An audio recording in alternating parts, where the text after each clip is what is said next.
It's the cold hard truth.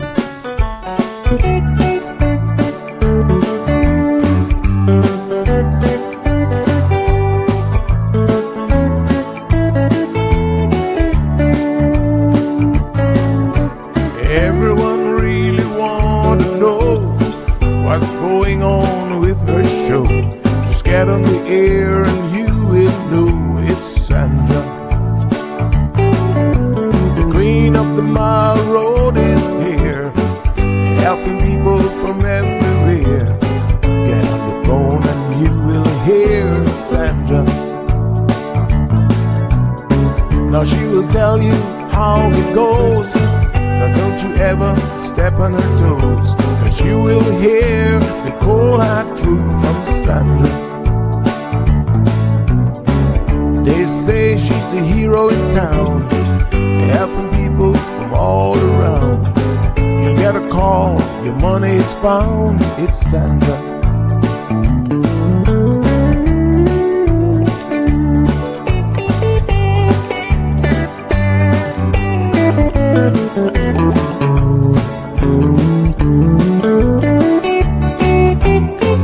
Some will call her late at night just to say that there is a fight, and she will not just leave it alone.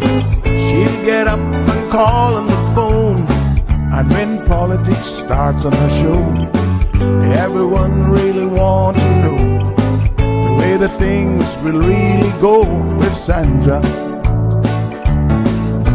And some will start to criticize, get on the show and tell pure lies, but someday we'll realize it's Sandra. And when they start to argue again, she'll pull the heads to the wind, and soon you will be a friend of Sandra. 'Cause every day everyone wanna hear from Sandra. 'Cause every day everyone wanna hear from Sandra. 'Cause every day everyone got to hear from Sandra. 'Cause every day everyone got to hear from Sandra.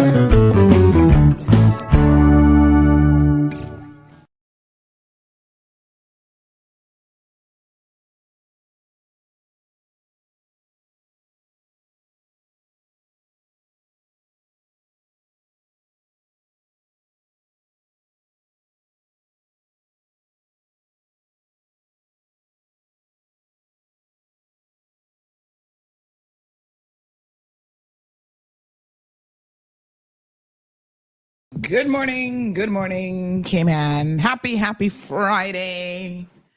How's everybody doing? Hello. Yes, I'm looking at you, kid. Good morning. All right, let's get this show on the road. I'm sitting here looking at amazing recipes. That's one of my favorite things to do on Facebook. Look at all these good foods. Let other people try it out. And they're like, yeah, it's good. And I said, really? Then I sent it to Miss Stacy. I'm like, Miss Stacy, check out this recipe. Let's try this. We've come across a few that are good, like pancakes with just basically banana, made out of banana. Amazing. They're actually really, really good. No flour, no nothing. So there's lots that you can do to modify recipes and make them healthier and still enjoy it. Because I love a good pancake. Yep. Sometimes I like the European pancakes. You know, the ones that are really, really thin. They're almost like a crepe. They're like super, super thin. Those are delicious. All righty. Let me see here now. Beautiful. Give me 1 second. I'm just editing our daily links. Did everybody have a good night? I slept like a brick last night. Oh, yeah. Went to bed and kaboom. That was it.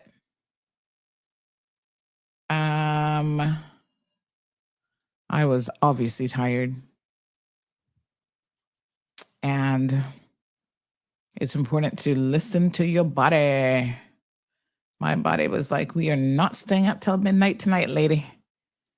Give me a break, it said. I need sleep. So I said, okay, honey, chill. Let's get it. Let us get that sleep that we need. All right, let me just see. Final link, 1 second. So people still discussing the possible acquisition, not yet, the possible acquisition of One Capitol Place. Someone said to me, why don't they go and remodel the old government building? I think that that's not ever going to happen. Please let go of that pipe dream. That's not even a possibility. That building is so sick. You know about sick buildings, right? That building is so sick. There is no remediation that can save that building. A lot of these buildings were built at a time. You had all kind of asbestos material and all sorts of stuff. And I think that people were actually getting sick in that building. And the government, from a liability perspective, needed to get people out. So there's some things, I know this is hard to believe, but there are some things that just cannot be fixed. Oh, we like to think we can fix everything. Sometimes you just gotta knock it down and start all over. Poll question yesterday. Should Cayman Airways have a policy banning romantic relationship between pilots and flight attendants when there is a clear power imbalance? Well, there always is, because technically a pilot is the boss of flight attendants during the flight. If you've not participated in that poll, go to our channel and check it out. We also had another poll question yesterday. Do you believe an HIV diagnosis should equate to an automatic revocation of a work permit? The vast majority, this is a blowout, of you say yes. And let me tell you how many said yes versus, hold on. Let me tell you how many said yes versus no. So you had 197. Hold on 1 second. Let me just grab this, get you guys some tangible understanding of the poll results. And you can still vote. Don't feel no way about it. You can still go in the chat. And vote in any of the polls. All right, so let me get that for you while I simultaneously share today's show link as well. I think I've managed to not copy the whole thing. Hold on 1 second. I don't know why it's pulling the old picture, but there we go. Today's links. Okay. So breakdown by percentage. So 92.9% of you said yes, it should be automatic revocation. 7.1% said no. So obviously, almost 93% of participants believe that an HIV diagnosis should automatically result in revoking your work permit. And I think that that level of agreement certainly suggests a very strong emotional and cultural reaction to this situation. I think it's important, though, that we, as we tried to do yesterday, we put in context that an HIV diagnosis is no longer a death sentence. So the one thing I don't want to do is I do not want to, there's two things I don't want to do. The first one is I do not want people to discriminate against people who are HIV positive, because we have lots of people in our community, including Caymanians, some seniors, some young people, middle age, whatever, who are HIV positive. So this isn't a reason to discriminate. This is looking at policy decisions And I think we need to probably talk about why we feel like revocation of a work permit is the right thing to do. So that's the overwhelming position. In addition to that, I think that it is really interesting, and I want to say this as well, that this should not give you any comfort. It shouldn't be a security blanket to sorry. Don't know what happened to my mic there. This thing, I noticed this thing has been muting me lately. But I was just saying that I don't want people to have a false sense of the fact that if you say yes to this question, and if that was actually your policy, that you somehow are protected. Because some of you believe that, that the only people who are HIV positive in this community are expats. That's not true. Someone made a comment, which I thought was very, very on point, and room for, my apologies, I'm missing one of my lights. Certainly room for consideration is that every single year we have millions of people come through our shores as visitors, tourists. They're not required to have any kind of test. And God knows, you guys are having a good hoedown time with them too. Potentially exposing yourself. Caymanians travel abroad. Some of y'all are traveling to places like, probably not Cuba at the moment, but you go to Honduras on a regular basis and have yourself a good adult time. You go into Miami, having yourself a good adult time, traveling all over the world, regionally, Jamaica, and not being safe with your sexual practices. So don't be comforted because we say, right, people should not have, not be able to stay here if they found to be HIV positive. From my perspective, the reason why I voted yes, and I did vote yes, is more of a burden on the government. And little did I know, the government really is paying for this. Now, I am doing some fact checking, and I need you guys to bear with me because I sent a whole slew of questions out yesterday, late last night, in fact, to various government departments and agencies in relation to the HIV situation, because we need some clarity. There's a couple of things that I do not fully know for sure. I mean, some of you obviously called in yesterday from your experiences in the past and you shared what you believe to be the case. I want to just confirm what actually is the case, especially when it comes to insurance coverage and what government is paying for. And I've sent those questions out. Hopefully they won't sit on them, because this is one of the struggles being in media, is anytime we send questions, we have government thinking that every question is an FOI. And it's like, no, it's just a media question. Like, if you have the information, just send it. What they do is they treat it like an FOI, which means you'll get a response saying, oh, thanks for your FOI question. We'll get back to you in 30 days. And then they just sit on it. And then day number 29, they're like, oops, tomorrow is supposed to be the deadline that we get back to you. So sorry, we need an extension now. And because of how FOI is handled, right, the law around FOI allows them to do all of that sort of thing. And it's very, very, I personally find it very frustrating. And that's why traditionally I've not relied on FOI to get my information, because geez, I'm peace.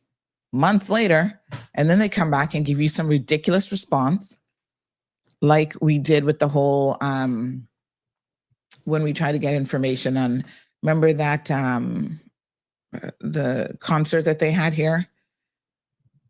I was trying to understand how many of these people came in on work permits, and I was shocked and bewildered when, I'm not asking for names or date of births or DNA samples, when the FOI manager for WRC basically told me that that's all protected information. I couldn't even argue with her. I'm like, listen, common sense really escapes some of you. Common sense is a galloping horse in front of you, and you sitting on a porch and with a rocking chair. I'm not asking you for their specific details. I'm saying, okay, for this event, right? Did you guys issue work permits?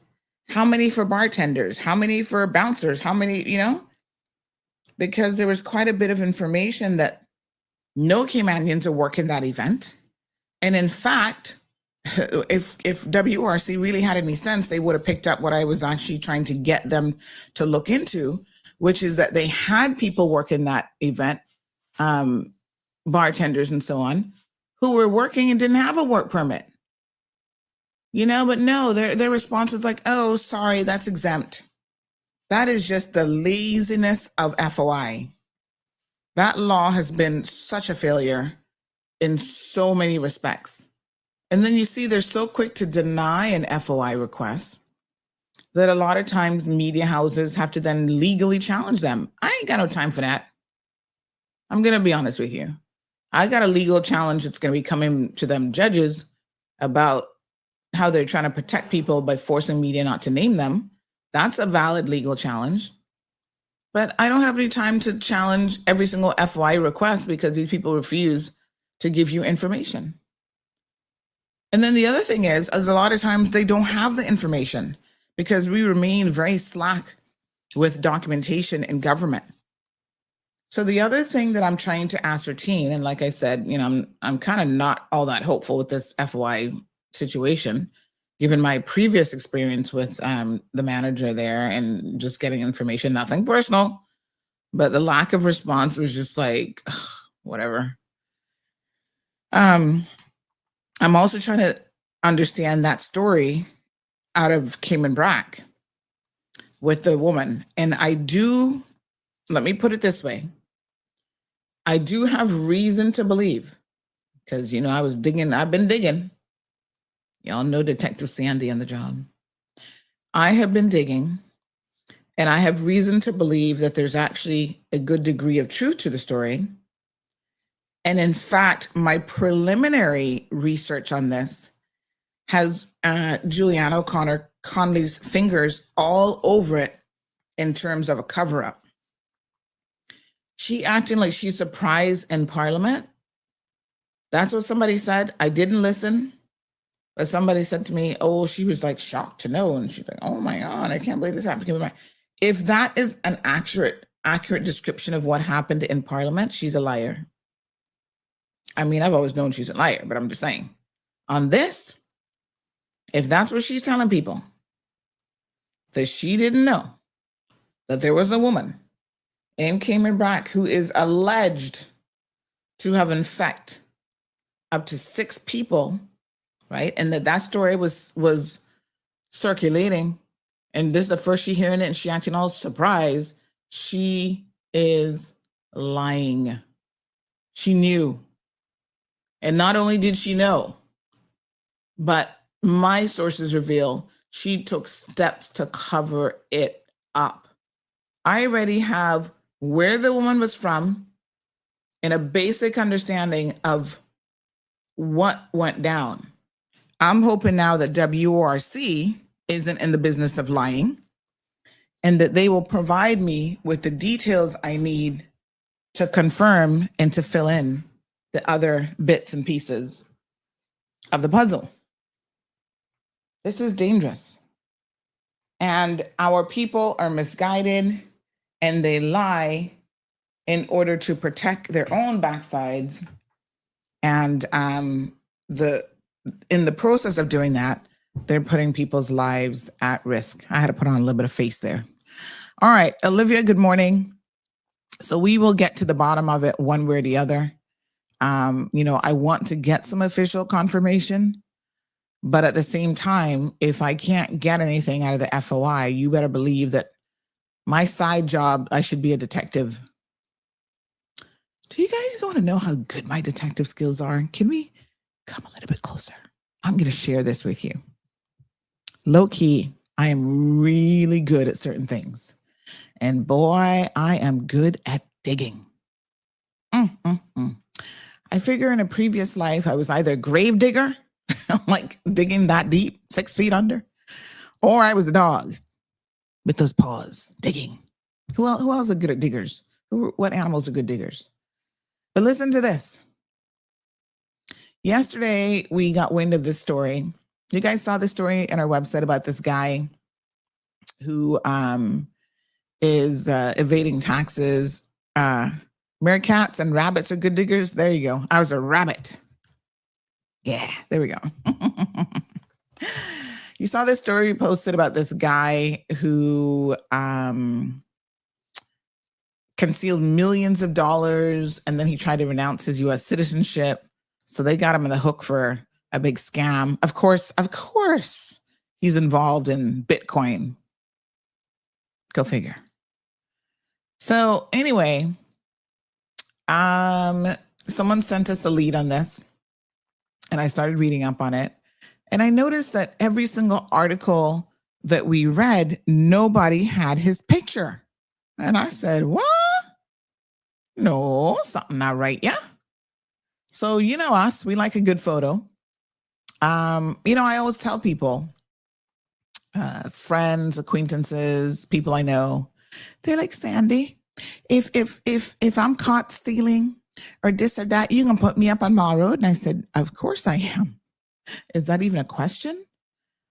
I said, but I'll tell you what. The one thing I will ensure is that you have if I can get a good photo of you, that you look good. Here's a side joke. There's a particular lawyer, I'm not going to call his name. He's been reported on. So the first time we reported on him, he called to see if I would take down the story. And I said, no, sir, we don't take down stories. Sorry. Ain't gonna happen. And he was like, oh, this and that. Me. And I said, nope. I said, I'll tell you what. Then he's like, I don't like that picture of myself. I don't like that picture.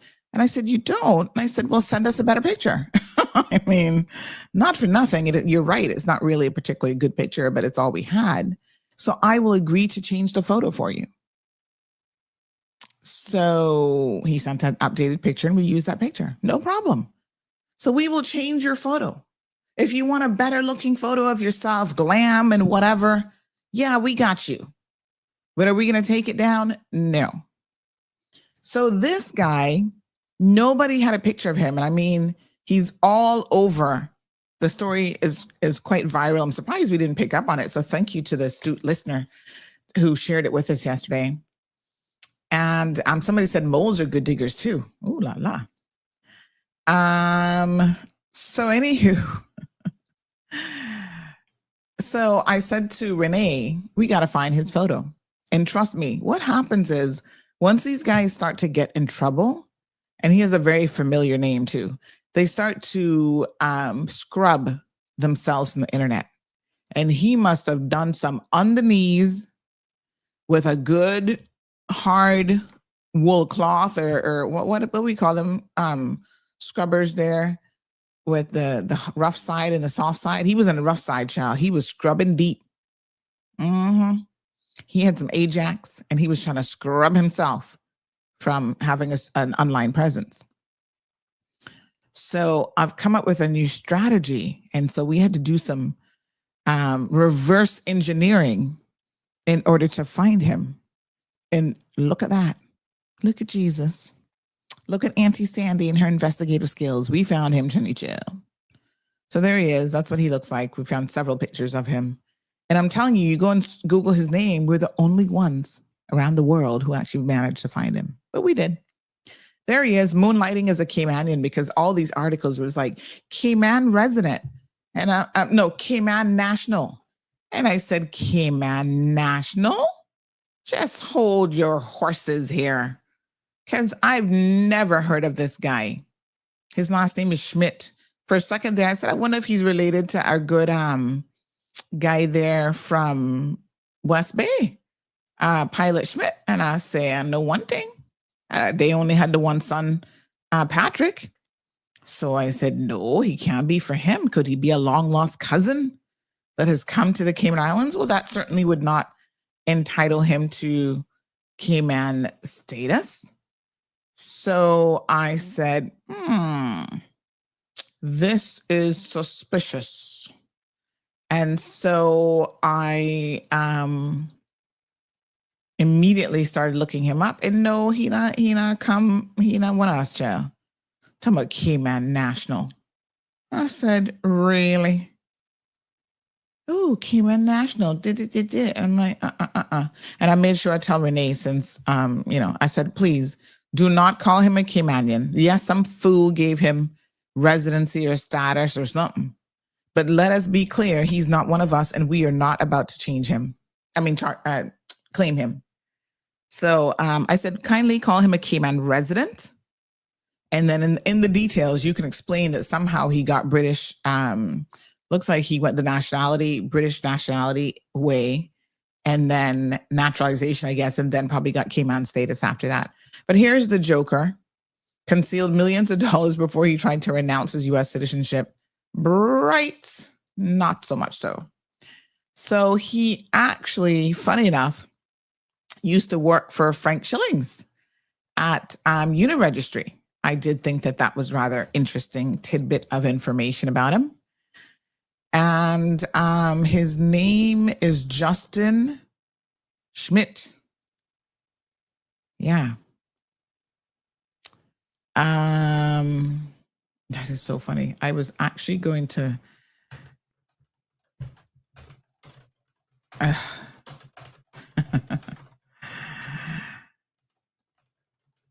oh my gosh. Psychic powers that play again. Let me just show you where you can find it yourself. It's so funny. I was going to send that message to the group about that today. You can look here and look for it yourself. Okay.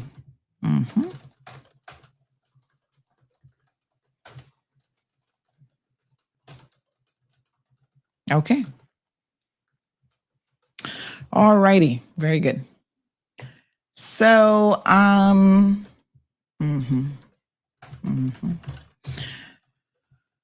okay, for viewer,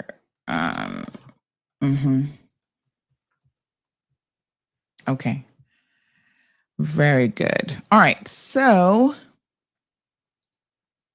yeah, so there he is. He used to work for Uniregistry, and he looks like a proper scammer. It's just that he was lucky to have gotten lots of money go through his little fingers, and then he didn't want to pay for that privilege. Well, Uncle Sam don't play around, except if you're Donald Trump. Other than that, Uncle Sam does not play around with his money. He wants his money. So when you owe Uncle Sam his money, you better find and pay his money. So let me just, oops, hold on. Let me just get you guys, what's his name again? What did I tell you his name was? So he was running some crypto scam. He got his British citizenship, renounced his U.S. citizenship. He's been charged in the Western District of Texas with tax evasion, filing false returns, and willfully failing to file tax forms disclosing foreign assets before denouncing his citizenship. Justin Ryan Schmidt, being referred to as a Cayman national. A bit of step back on that. So he was up to the most, but listen to what he did, right? I mean, he doesn't sound particularly smart. So between 2020 and 2022, he allegedly earned a total of more than $6 million from his hedge fund, but did not report any of this income on his returns. In fact, the indictment alleges that in each of those years, he falsely reported a total income of $5,000 or less while holding millions of dollars in foreign bank accounts. Even though he was required by law to report these foreign bank accounts to the IRS, Schmidt is charged with willfully failing to do so. So, Bobo, you might be going to jail. See you later.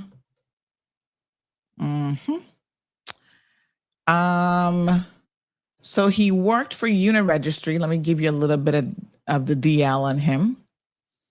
He worked for Uniregistry for a year and 2 months right here in the Cayman Islands from November 2013 to December 2014. Any of you worked there, you might know him. And then he was in Austin, Texas, metropolitan area. Claims that he was head of marketing for some company there, which I think was his own company. These people just make up these things. So he had this Translunar, which is a blockchain venture that invests in a portfolio of disruptive blockchain. You know when people string things together to try and make it sound good? Yeah, that's him. Disruptive blockchain-based companies, as well as participating in select STOs based in Austin, Texas, and the Cayman Islands. Don't be mentioning our name in your mix-up. We don't want to tell me he's a change maker. Yeah, you were a change maker, all right. You're going to be a change maker in prison. Unless you're a friend of Trump's. Now, if you can scramble some money together and pay off Trump's people to get in his ear like a little mosquito, like an Aegypti mosquito. Trump, $1 million, Trump. You might get off. I mean, you'll get convicted, but then Trump is going to just let you go anyway, so it's hardly going to matter. Says that he worked at Google in mid-market sales, Western sales manager. Looks like he's from Austin, Texas area. So he's been around there. Groupon, he worked in senior sales at Groupon. Oh, I love me a Groupon. Yamin Mesquita. He's a city manager for Sidecar. The dude hardly stays anywhere. Like 1 year here, 1 year there, 8 months at Groupon. He does not have so I guess he found the world of, cryptocurrency and hedge funds and somehow managed to finagle a couple $1 million, and then he wouldn't pay the government what he owed the government. And like I said, Uncle Sam don't normally play around with that. They want their money. They need their money, honey chill. So that's his hot mess of a life. And there you have it.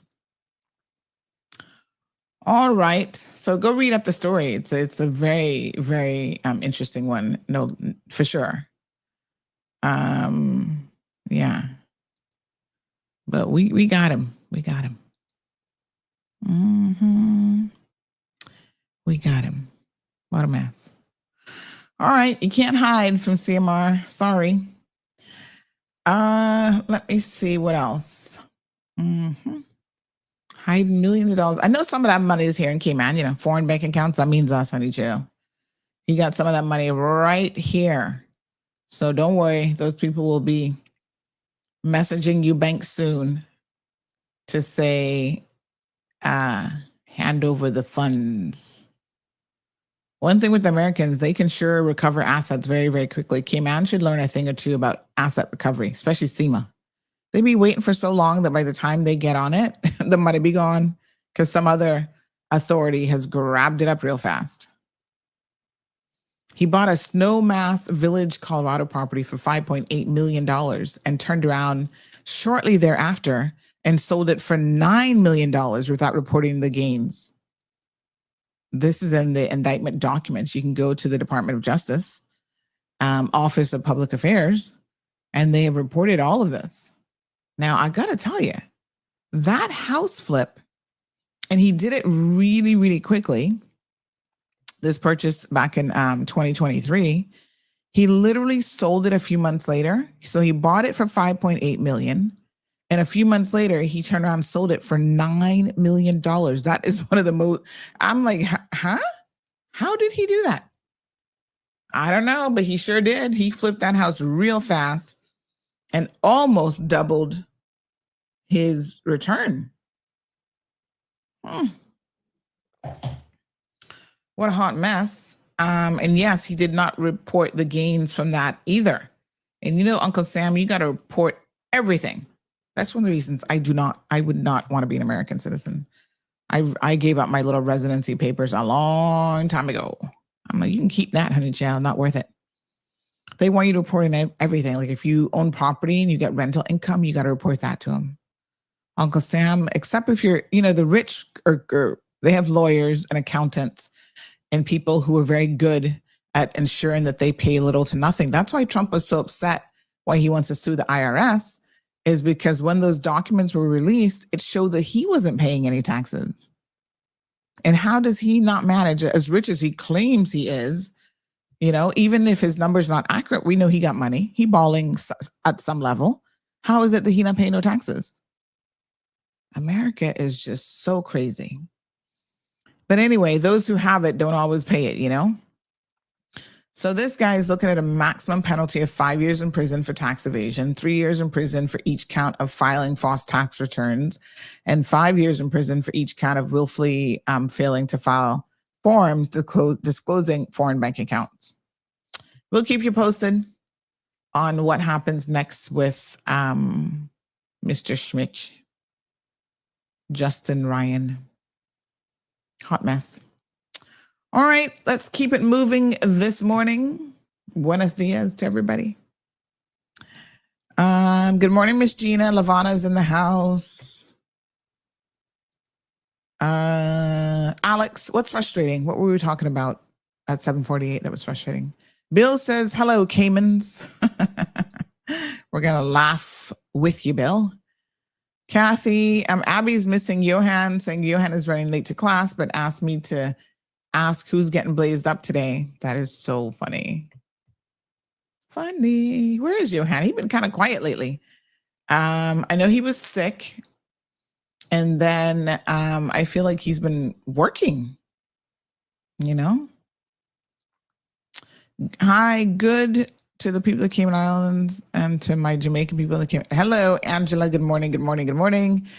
Plenty, not those artists and their crew coming here to perform are fully blown. Oh, Irvelin.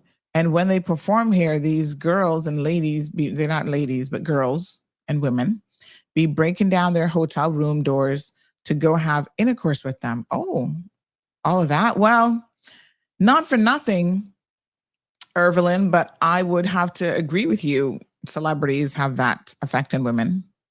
What do they call them? Panty droppers, And so, yeah, that's not unheard of. And I wouldn't doubt it.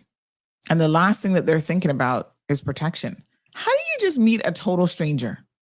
Somebody you don't know, a celebrity, and you decide you're going to have sex with them, where even that is a little bit like, did they buy you a drink? Did they soften you up a little bit? Like, how do you jump right in? It's different. But anyway, you jump right in with a total stranger and you don't use protection? What? That blows my mind. You don't know this person. And they're celebrities, so they sleep with every Tom, Dick, Samantha, Joanne. They're in the down low because that's the lifestyle they live. It's wild. It's wild. It's wild. And I know that this is happening, Irvelin. You're 1,000% on the money. And how do I know this? Because low key, there's a Caymanian who got pregnant for one. I mean, I'm sure there's more than one Caymanian who got pregnant for one, but I know of a Caymanian who, a guy was here performing for, what was that one that Dart did? Remember when Dart had the event? I think theirs was actually pretty successful, but then they decided they're not going to get in the events business. They had that concert, not Coachella. No, that's Kenny, right? Carew? Was that the name of it? The one down past Kimpton and that empty lot. And they brought in some heavy hitters and whatever. So they brought in a guy from Jamaica. And now he has a half Caymanian child. Because this girl, Kaboo, thank you. What is Carew? Is Carew something else? Anyway, Kaboo? Oh, yes, there you go. And so there is a Caymanian woman who hooked up with this guy and now has a child for him. And I'm just like, how? How do you do that? That was like Fast and Furious Cayman version, like really crazy. But apparently, beautiful little girl. The little girl is so cute. And yeah, that happened. And I'm like, did you know this guy? You don't know him. How? Girl, let me introduce you to something called a condom. And let me demonstrate how to use it. Because clearly y'all did not have sex education in Cayman schools. Can we encourage our government to ensure that our children are getting educated on how to protect themselves? I mean, yes, I know the churches are teaching abstinence, but they're not even practicing it. They teach it and they don't even practice it themselves. And I have no qualms with teaching it. But you also have to teach, like, if you decide to, let's make sure you are protecting yourself and you understand the dangers of not protecting yourself, right?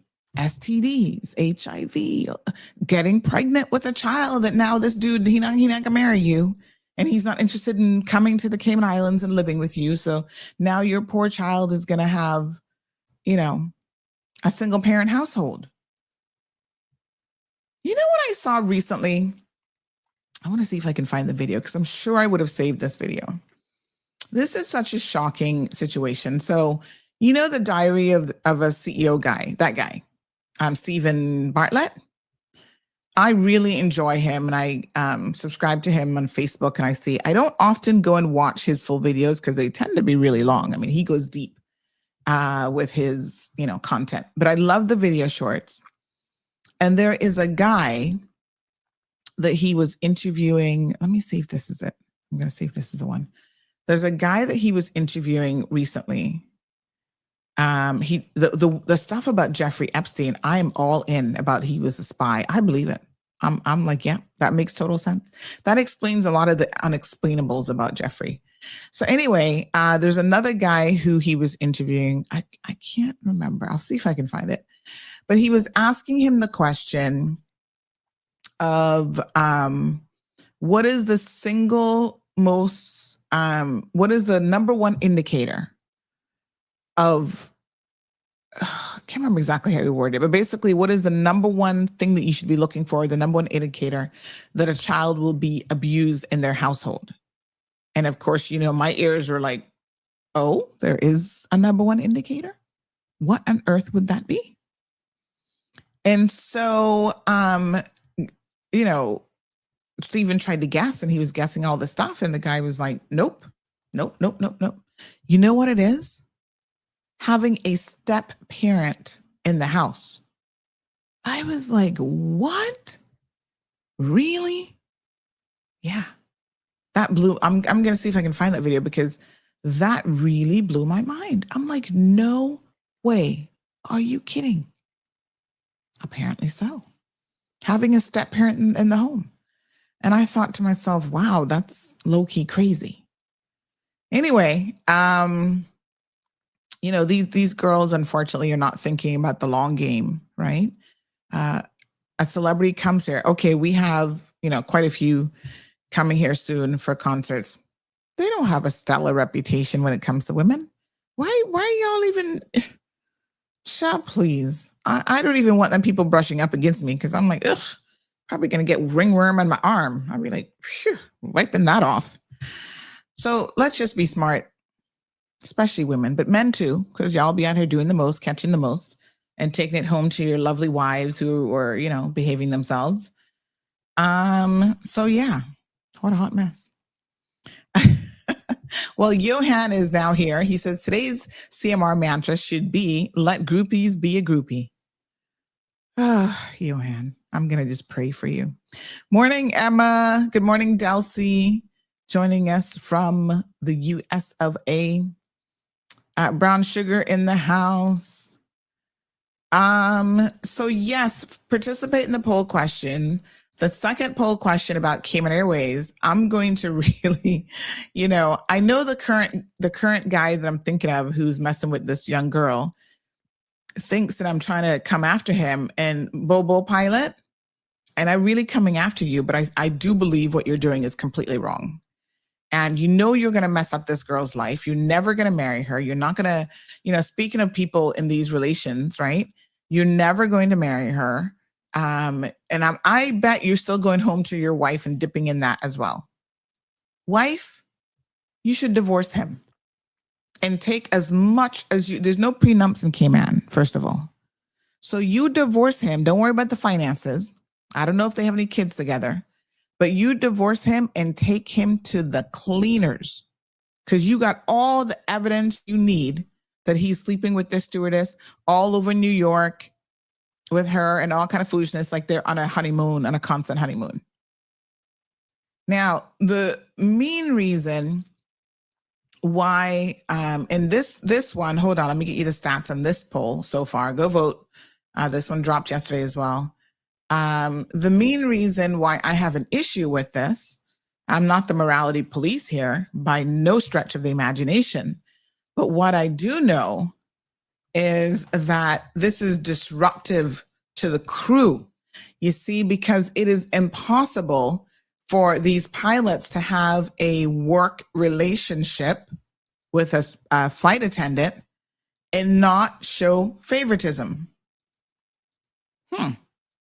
Let's follow the train on this one, right?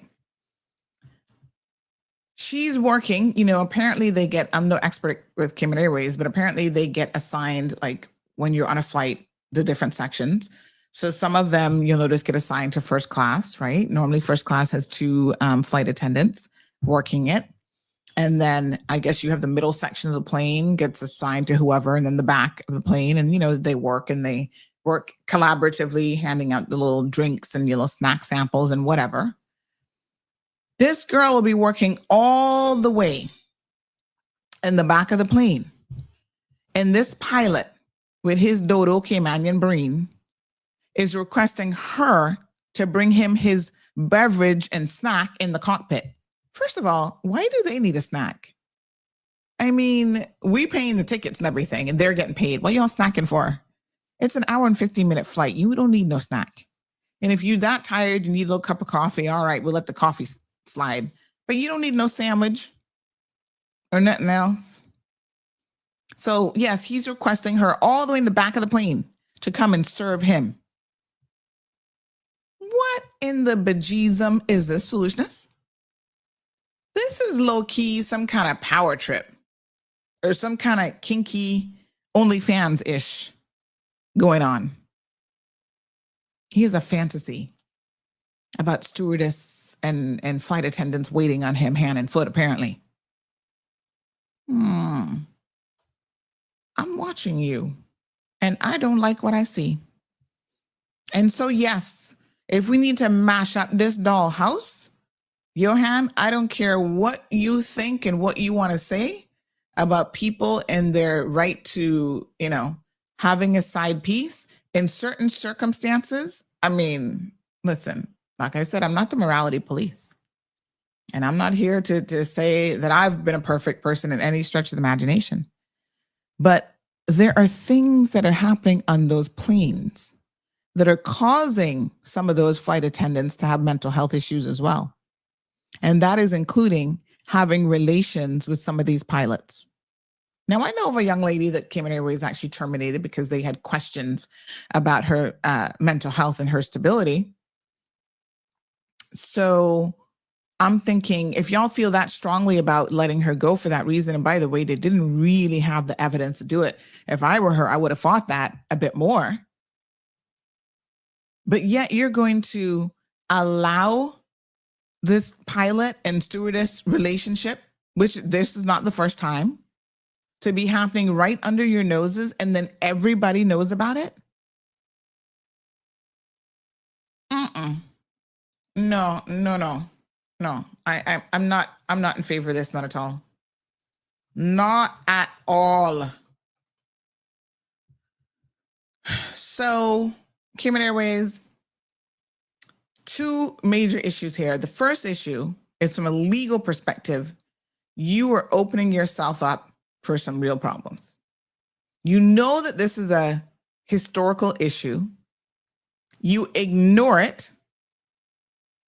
I don't want to get into why y'all are ignoring it, because I guess maybe some people on the board and management don't feel like they're in a position to set the policy, because then the pilot's going to be like, oh, well, we remember when you were doing X, Y, and Z. Okay, fine. You're no longer doing it, allegedly. And number two, you got to set the policy and the tone for the organization, right? This government, I'm hoping this government will do it, is about to pass the anti-harassment legislation. And there's a lot of sexual harassment that happens in all workplaces. And so are we not going to start by setting good examples within the government, agencies, and departments? You're going to pass this legislation supposedly to protect women and men, because men can be the subject of sexual harassment too in the workplaces, but then you're not going to have the departments, the agencies, whatever, set the relevant policy. And one of the policies should be no one in a subordinate position should be even talking to women sexually, because it's predatory for a big man up in his 50s to be talking to a 17 and 18-year-old child, because she is literally a child to him. He has children older than her. This is predatory behavior, and I do not like it. Okay? There's an imbalance of power here because he is a pilot.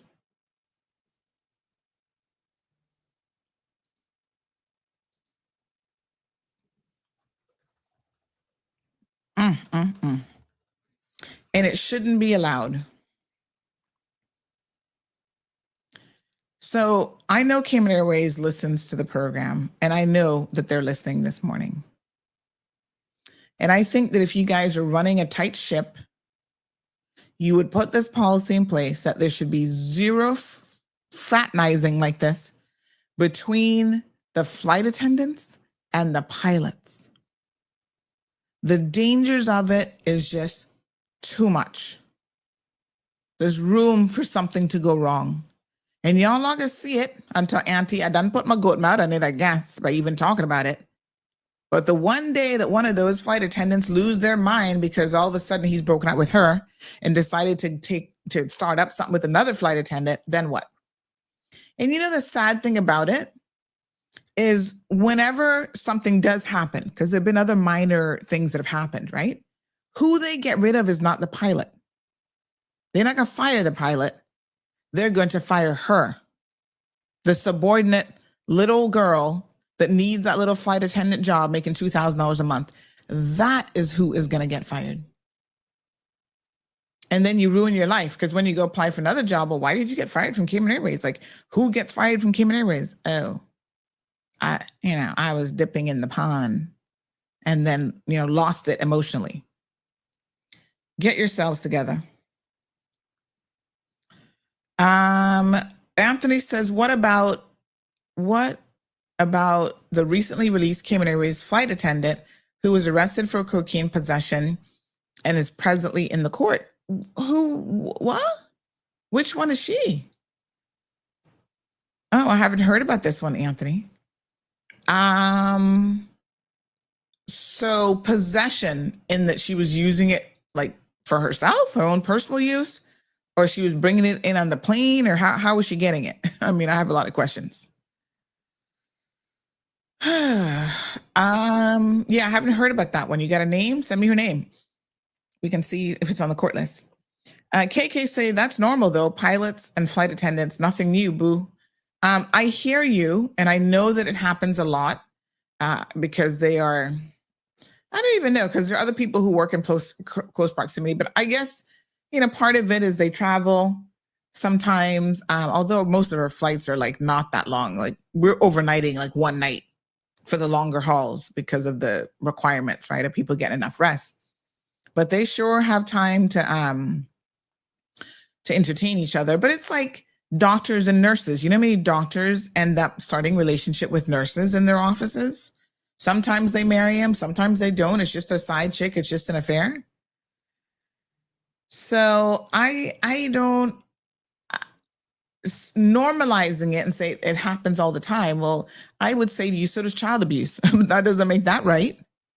There's a lot of things that are happening all the time, but that doesn't make it right. And it doesn't mean that it's something that we shouldn't think about changing. There's a degree of professionalism that we should expect from our pilots.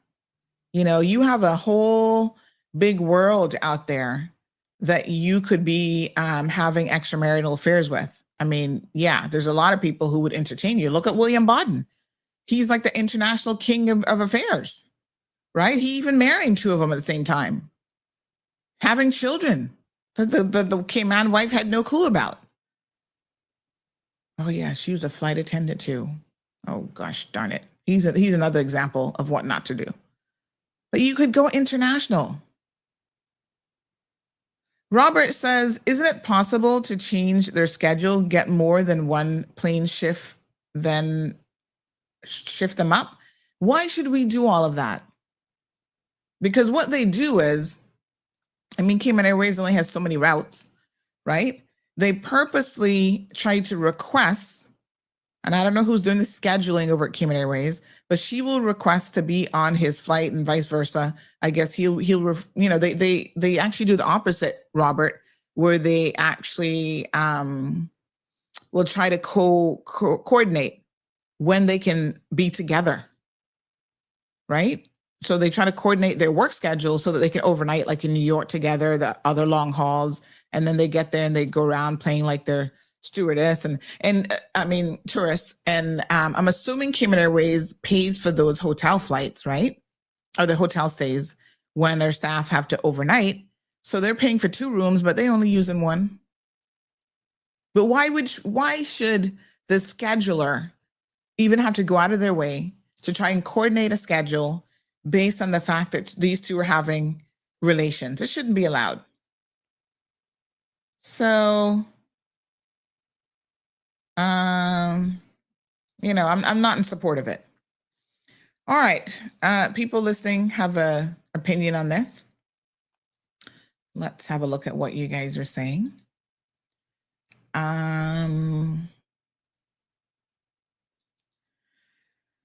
Okay. This person says, I hear your logic, and on a perfectly compliant world, that would be fine. But in truth and reality, many love stories start in the workplace, and we don't choose who we love. Okay, let's continue, Eden. I feel that there should be a policy of disclosure to human resources. However, in this case, where it is an extramarital affair, people won't usually disclose. True Cayman Airways story, Captain David Scott fell in love with flight attendant Betty Ann Maldonado decades ago. They decided it was best for her to resign, and they have a beautiful love story today with their family of sons. Okay, and I don't have an issue with that. If somebody has to do the right thing. So will she resign? If she would, whenever this started, if she said, listen, you want to be in a relationship with me, although it's an extramarital relationship, which is not something that, we would condone, then I'm going to go ahead and resign from my job. Why hasn't she resigned? More importantly, why doesn't he resign? Since he's the married partner here, I think he should be the one to resign. I don't think the stewardess should resign for him because she's just throwing her life away. She's young and stupid. Right? So, yeah, I hear you. And I think Captain David Scott obviously did the right thing. Him and his, you say now wife, decades later, they did the right thing, but we can't count on people to do the right thing. And yesterday I told you guys, right? I met Marlon at work. But there's a difference here. And the difference that I want you guys to be very, very clear on is that there's a power dynamic between a pilot and a flight attendant. The pilot is her supervisor for all intents and purposes. And anytime you have managers and subordinates, in most workplaces, those relationships, at least on paper, so Cayman Airways does not even have a policy against this, those relationships are not allowed. The CEO of Cayman Airways should not be engaging in a relationship with his secretary, as an example. That's just wrong. And while that might have been permitted and allowed Years gone by. It is now 2026, folks. Like I said, this government and the previous government under Wayne Panton indicated that they are in support. Oh, we're not supposed to say stewardess anymore. We're supposed to say flight attendants. Okay. This government and the previous government said that they're in support of the sexual harassment legislation and in people feeling safer in the workplace. And so therefore, that should be something that all agencies should now be fully advocating. Okay. So, true story. Let's fix it, Jesus. Good morning, Miss Sandy. He doesn't have no kids with the wife. She have 2 kids, but not for him. Miss Sandy, they're blaming the mom from the other day that you talk about the case, about they think the mom is calling you about it. They're blaming the mom. Well, I've not spoken to the mom or the young lady since I tried to have a come into Jesus moment with both of them, which was, quite some time ago. I can't even remember the mother's name. And I can tell you she has not been in contact with me. So that's not true, and I felt her pain because I can't remember what the mother's name is now, but as a mother of a daughter, okay, I'm sitting here thinking, what if that was, what would I do if that was my child? Child, please, you would never fly again. I would break every single bone in your little fingers. And your privates too, while we're at it. Because if you're going to go to jail, you might as well go big or go home. Sure. I'm trying to look up. I don't know who the mother is. But no, I mean, no. You see, you wouldn't be trifling with my 18-year-old child. I would stomp you. You hear me? And the irony of it is, when I was initially listening to the parties involved, and I can see the manipulation of this girl and the lies. You're sitting there lying to my face about, oh no, I'm not doing nothing with her. I'm just her friend. What a big hardback man in his 50s trying to befriend an 18-year-old child for. That's disgusting. There's nothing that you have in common with her to be her friend. Let's be real and don't lie to me. Because one thing I can't stand is a liar. And you know me, I'd be sitting there just smiling like, you think I'm dumb. I look like I was born yesterday. That's why you can sit here and lie to my face about you ain't got nothing. And I told him as much. I said, I look like I was born this size. Not true. Yeah, okay. No. You want to be friends with an 18-year-old? Even that's like, ew. Why? What would you have in common with an 18-year-old? You got adult children who are older than her. Go be friends with your own children and keep it clean with them. Bunch of liars. Oh, hold on. This is my AC guy calling me. Lord have mercy. Hello. Morning. Yes, I'm on air, so make it quick. Yeah.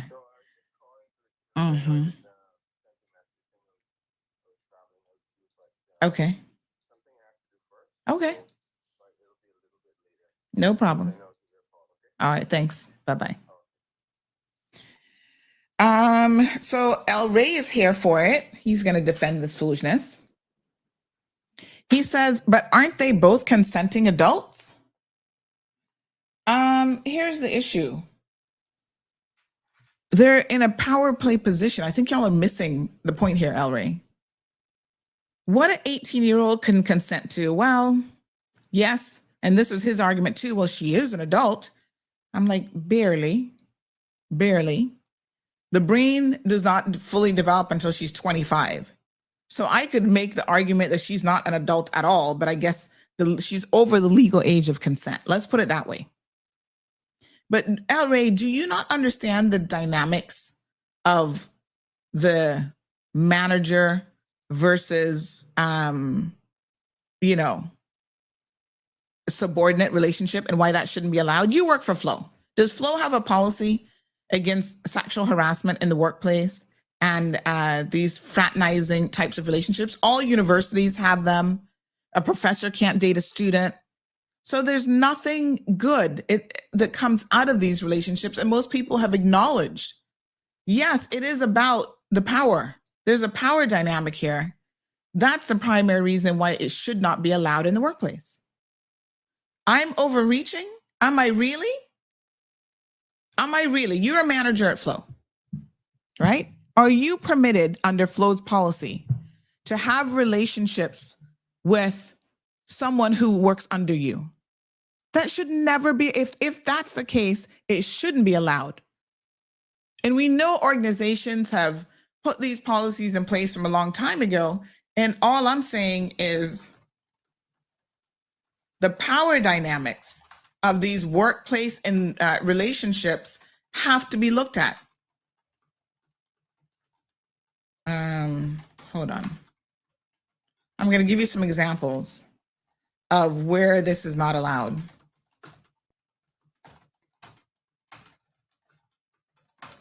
Because I'm thinking of universities, but there's a lot of examples. Relationships. Y'all just don't like the conversation because you know, oh, he my friend, you know. But how many times is your friend going to do this exact same sort of thing? That's the other thing. You know, it's not even like, oh, he must really be in love with this one. He's done this how many times? He's just using these girls. She's nothing special to him. She's a special flavor of the month, of the moment. Right? So Amanda says, if you're looking at one organization, you need to look at all husband and wives working in banks and law firms. But hold on.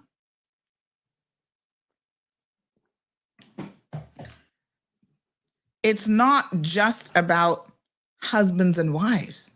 So let me hone in on some details here. This reminds me of when I first moved back to Cayman. I went to work for Maples and Calder. And I found out that a certain relative of mine was working there as well. During the interview process, they didn't ask for any disclosure like, oh, do you have any family working here? Right?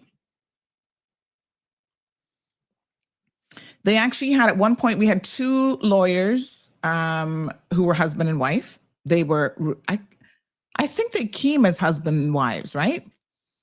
So I think Amanda, to be fair, I'm not saying that you can't have siblings, husbands and wives working for the same company. That's not what I'm saying at all.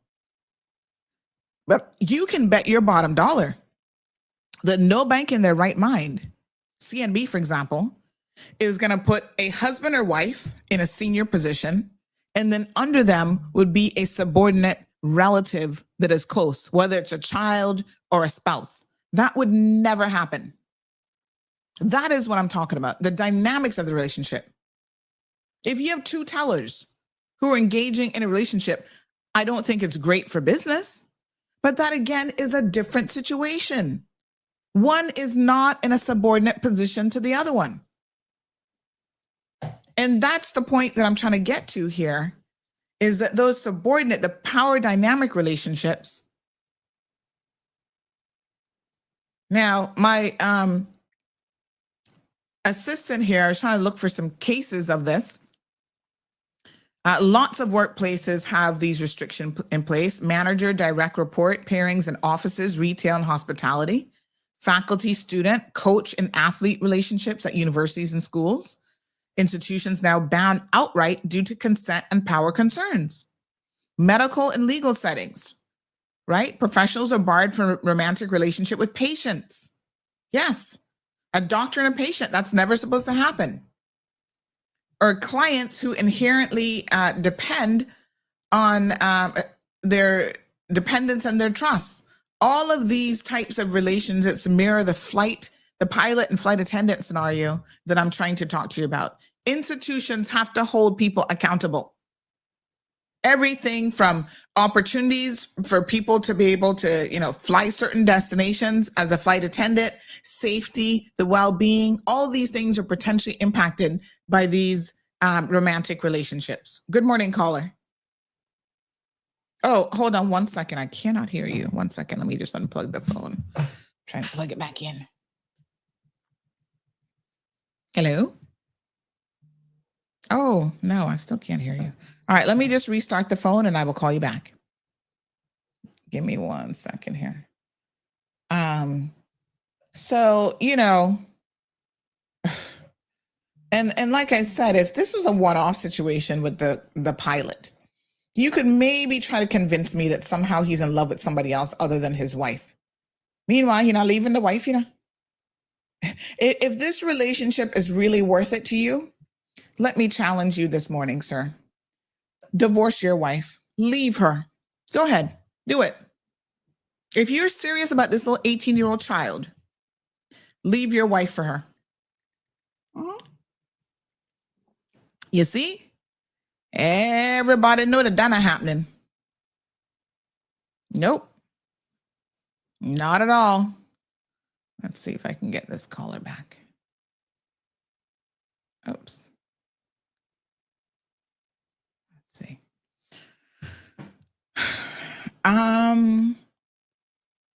Trying to think of what other. Oh gosh.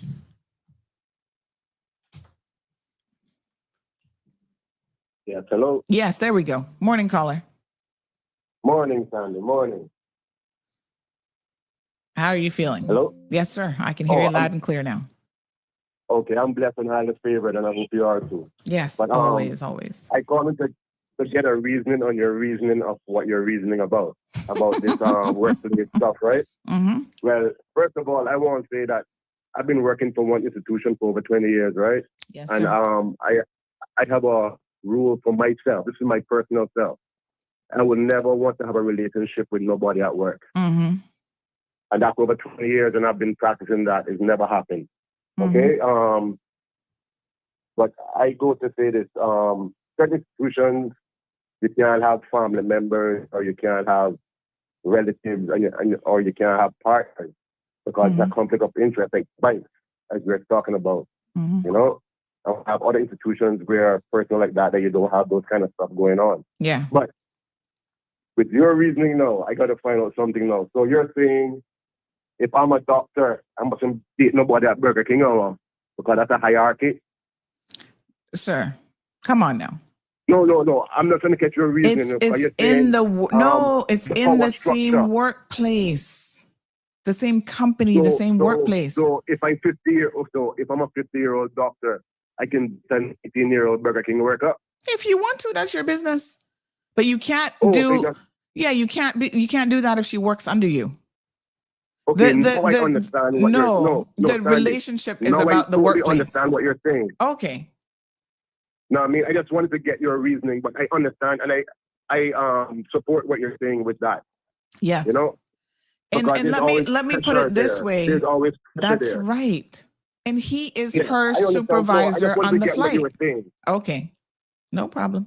And he's her supervisor on the flight, right? And when you talk about safety, critical roles, there's nobody's mental state and safety that we care more about on the planes than the people who are actually working on the plane. The pilots. You might people and help crash the plane. Well, I mean, let's not put that negativity out there, but let me You know you woman. Geez, on peace. No, it's the men who be emotional when they can't get a little something, something. No, but listen, in all seriousness, right? A woman is an emotional being, not a man. A man just a physical. That what you think? Conqueror. Some of the most emotional people I've met are men. But anyhow, listen to me good now. There's even already people on the flights who are having issues with this situation, because if she do something wrong on the flight, he not gonna give her wrong, because Kimberly Reyes has to investigate who did this, whatever.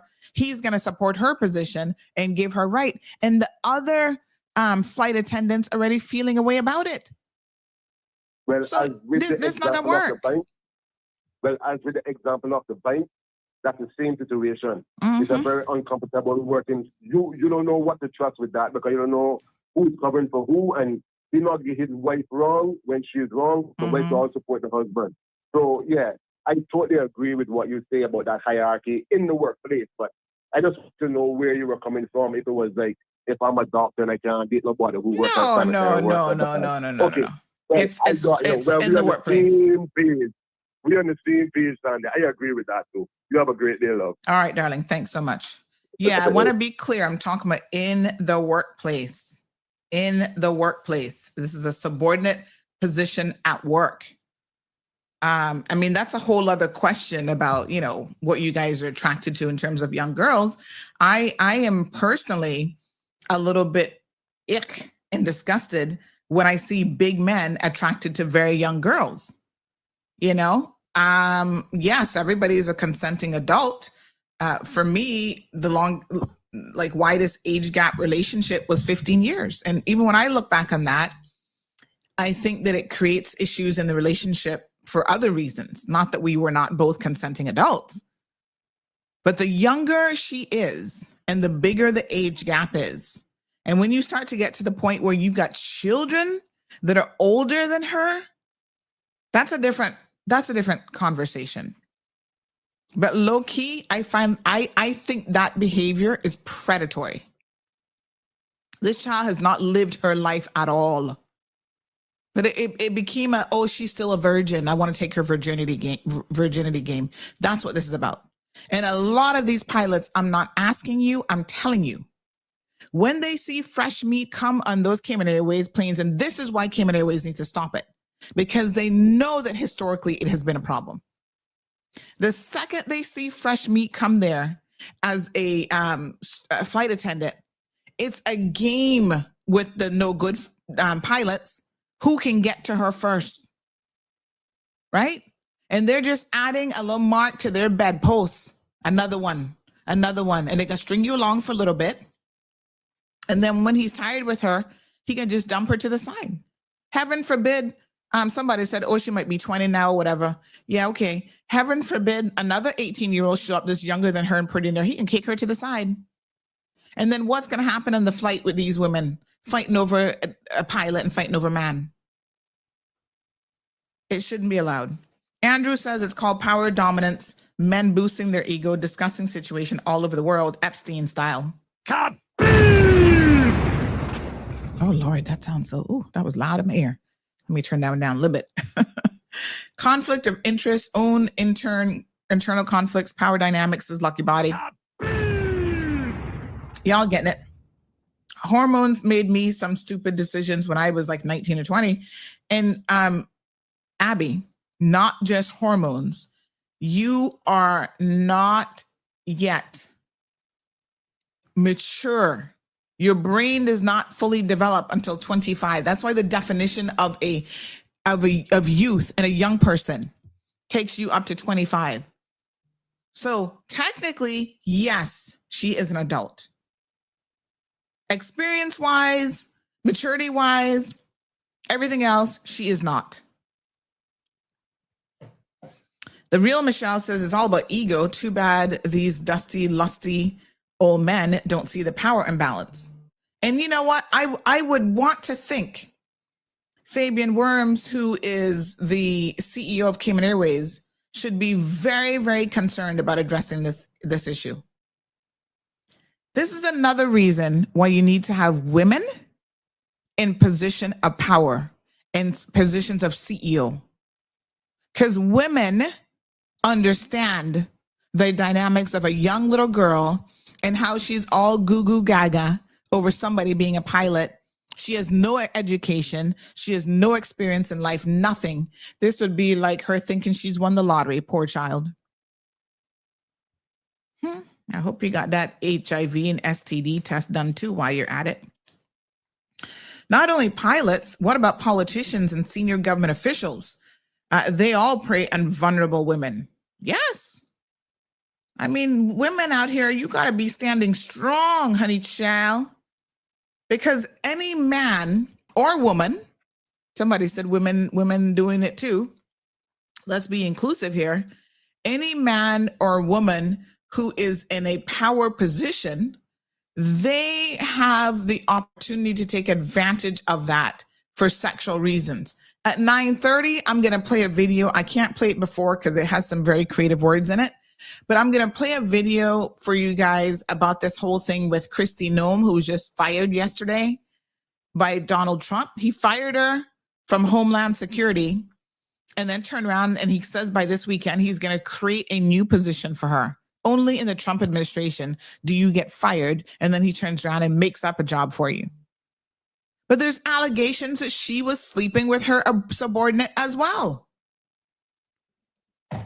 And the congressional powers that be were grilling her about this. And then, you know, a pilot gets fired because during one of her escapades where she's sleeping with her subordinate, she leaves her security blanket on the plane, and then the pilot gets fired for that. This is the nonsense that people are having to deal with in the world, and it's just absolutely ridiculous.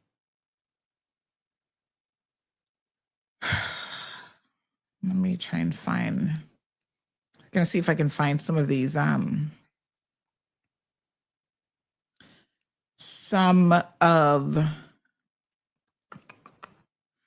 of these videos where I think it's Congress was drilling this woman about her relationship with a subordinate. She refuses to admit to it. She won't answer the question, right? Oh, you know, you're playing into this tabloid. Da, da, da, da. Yeah, people are reporting on it, and people are talking about it, and the American people have a right to know if you have abused your position of power over this man. He is a subordinate to you. You're not supposed to be having a relationship with your subordinates. Oh, this is tabloid gossip. She wouldn't answer the question. People are like, miss, this is your opportunity to say, no, this is false. This is not true. Answer the question. The fact that she wouldn't answer the question told me everything I needed to know about her. I believe she was sleeping with him, and she wouldn't answer the question to save her life. Why? Why wouldn't she answer the question? One of the reporters was like, woman, yes, everybody's talking about this relationship with you and him. If it isn't true, this is your chance. We would think that you would want to set the record straight. Hey, I refuse to. I'm like, oh yeah, okay, she's sleeping with him. She is sleeping with him, honey child. No, sir. You can't make this stuff up. For that alone, she should be fired. I'm going to see if I can find that video because it's quite a good one in terms of them drilling her and her downright refusal to answer the question. They were like, it's a yes or no question. If you claim you were not having a relationship with him, just say no. Oh my God. It's shocking. No, sir. I'll see if I can find it.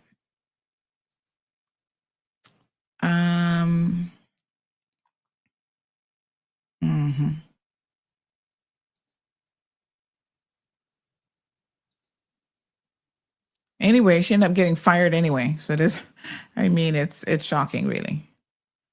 But if I can find it, I'll let you guys know. It was just yesterday I saw it, in fact. She wouldn't answer the question. It was like, what is wrong with you? It's a simple yes or no. Did you have relations with her? She wouldn't. She wouldn't. No. And when you see, I'm going to show you the one video I want to show you has some profanity in it. So that's why we can't play it now. But when you see the plane that, she had with the bedroom in the back and all this kind of, oh my God, I'm just like, what the heck? You see, because when you start fraternizing with people at work in this empower balance, you start to see all of these poor decisions, right? You're giving the person favorable treatment. It's just crazy.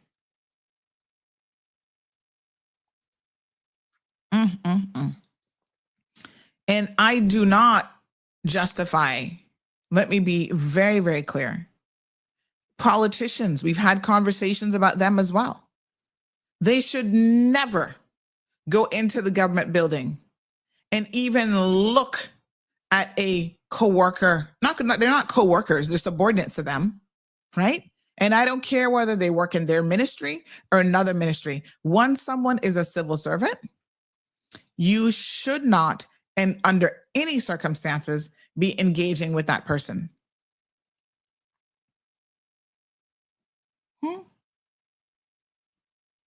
Mm-hmm. So I see y'all calling out other people at Cayman Airways, and we know those stories to be true. They're widely substantiated. We're not gonna go down history lane here today, because I'm actually gonna give y'all an opportunity to fix this before I do start to call names. Y'all not gonna change this policy? You're not gonna do something about it? And I'm now calling on the board of Cayman Airways, who's responsible for setting policy. Who's the board chairman now? Sir, get on this. Or I'm going to start historically talking about every single one of them who've been doing it. And we're going to start at the top and work our way down.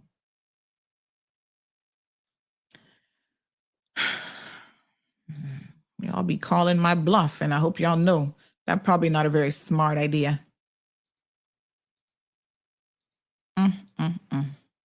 Unscrupulous. Too much foolishness going on. Allowing there to be a gray area where workplace relationships are permitted leaves to too much room for exploitation, coercion, assault, unprofessionalism, underperformance, distraction, and poor company culture.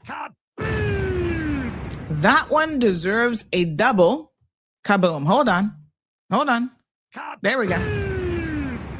Yes, 1,000%. This is what I'm talking about. That's it. That sums it up. Thank you, ma'am. That sums it up 1,000. You're on the money. Yes, I'm aware. I'm aware of that one. And I'm sending him a low-key message this morning that it would be in your best interest to fix it, because we don't want to have to talk about historically all the other relationships. Y'all have claimed you've moved on now. But I got some tea. And I hear about the current woman sending that one letters about leaving her man alone and this and that. Come on now. If you do the right thing, we don't have to get in the fray. Isn't that amazing? But y'all refuse to do the right thing. That's the part that is like shocking. That is the part that is shocking. Let me see. Is this the video that I'm looking for? I'm not sure. Someone just sent me one. I don't think that this is the guy though, so I kind of don't think this is the one I'm looking for. But there's a guy who's like, why don't you just answer the question? I think it might have been a woman even. Why didn't you just answer the question? Would not answer the question. Good morning, caller. Good morning, Sandra. How are you? Not bad. How you doing?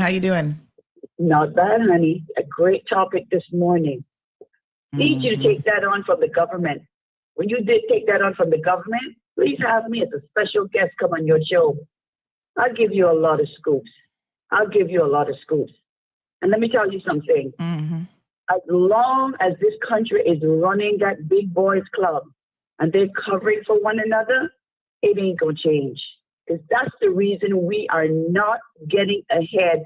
Education, finance, the very top. There's some women getting away with some and some ain't getting away with some. That's the reason today we have issues, because these women, there's several of those women that are lower than any dogs. And let me tell you something, they flaunt that in that office. They talk about that in that office. They flaunt that shit. And they pretend and let you know they can't be touched. And they're not touched because they have the big boy head that takes care of all of them.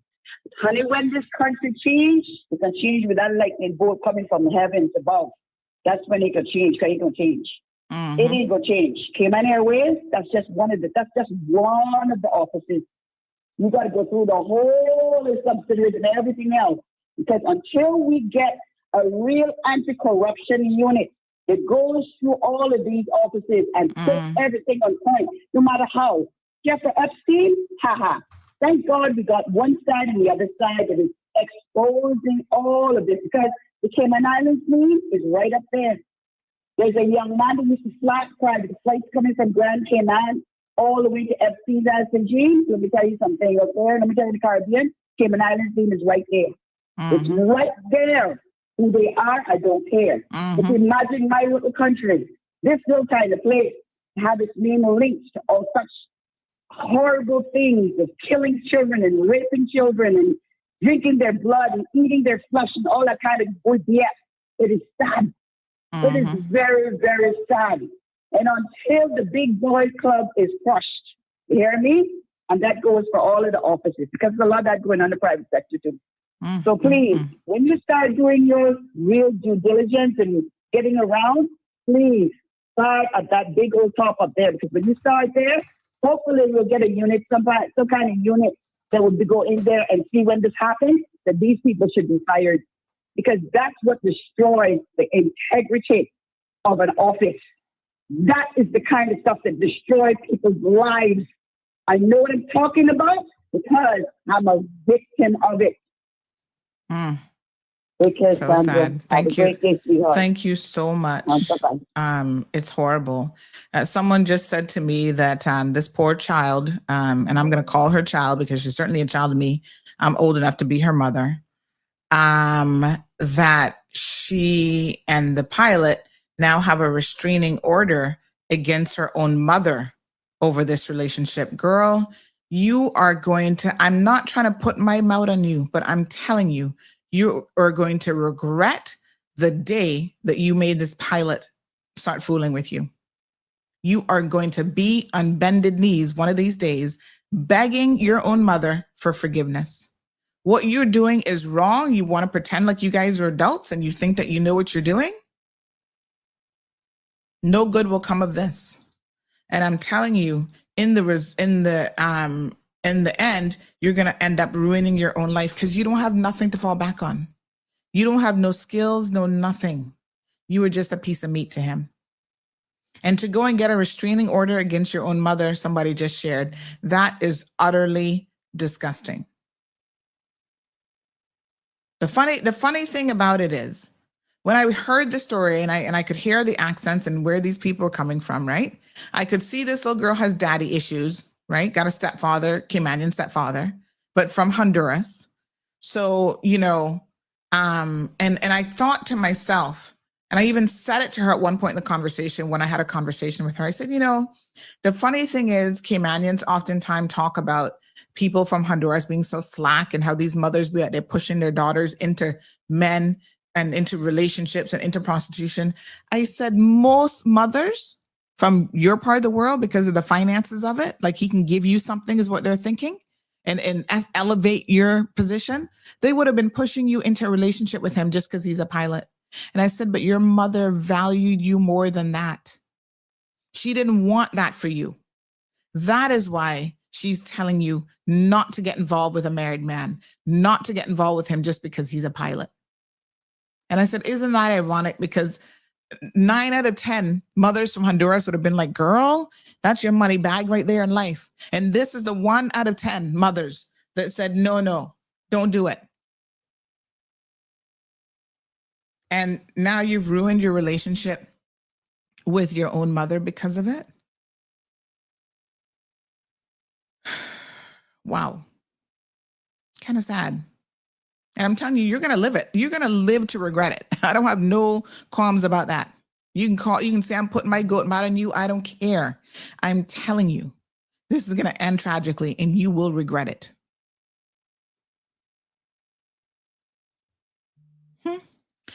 From what I understand, DART has a very strict policy about intercompany relationships. I think one has to resign. Good for DART. DART is a big organization, So I could see if one person was in one department and someone all the way out and, working for the Kimpton, they probably wouldn't care too much about that. But if it's like the core organization, I could see where that would be a problem once again, especially if it's a subordinate position. And you need to at least let your employers know. If the employers, had a idea that you were in this relationship, and they get to determine whether or not they have an issue with it, right? He's like only wants to be served by her when they're on the same plane together. What kind of nonsense is that? Cayman Airways, fix it. Fix it. Funny how he said that they're just friends, but yet needed a restraining order against his friend's mother. Child, please. And where is his wife in all this? Y'all are sick. So imagine if you work as a flight attendant on the flight with her, right? Normally the ladies working in first class are the ones who would tend to the pilots as well, because literally you're right there. If they need a coffee, they open up the door, whatever. But she's working all the way in the back of the plane. That's where she was assigned, but she must come all the way from back there to go and feed him. He had some ego problems, and she got some daddy issues. Disgusting. Someone who works in the flight business said, when you apply to work at American, in the application, it actually asks you if you have any relationships or family. As well, it should. Another person says it's about time someone answers for the old boys club. Disgusting. Go vote in the poll, folks. Someone says she's intimidated by him too, and she's maybe lacking daddy issues. Not lacking, she has daddy issues. That's exactly what most of this is about for her, poor child. She don't even know it.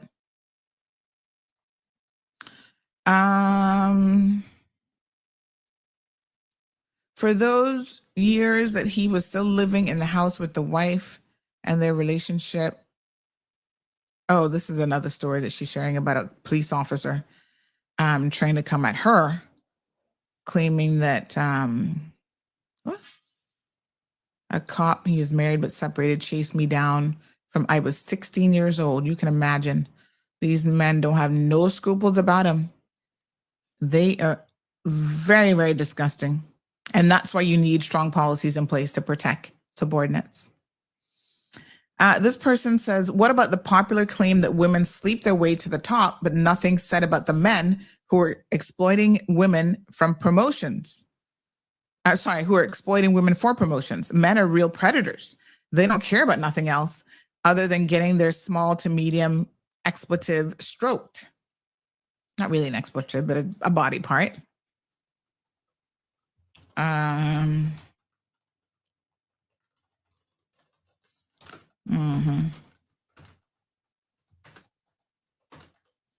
Okay, let me see here.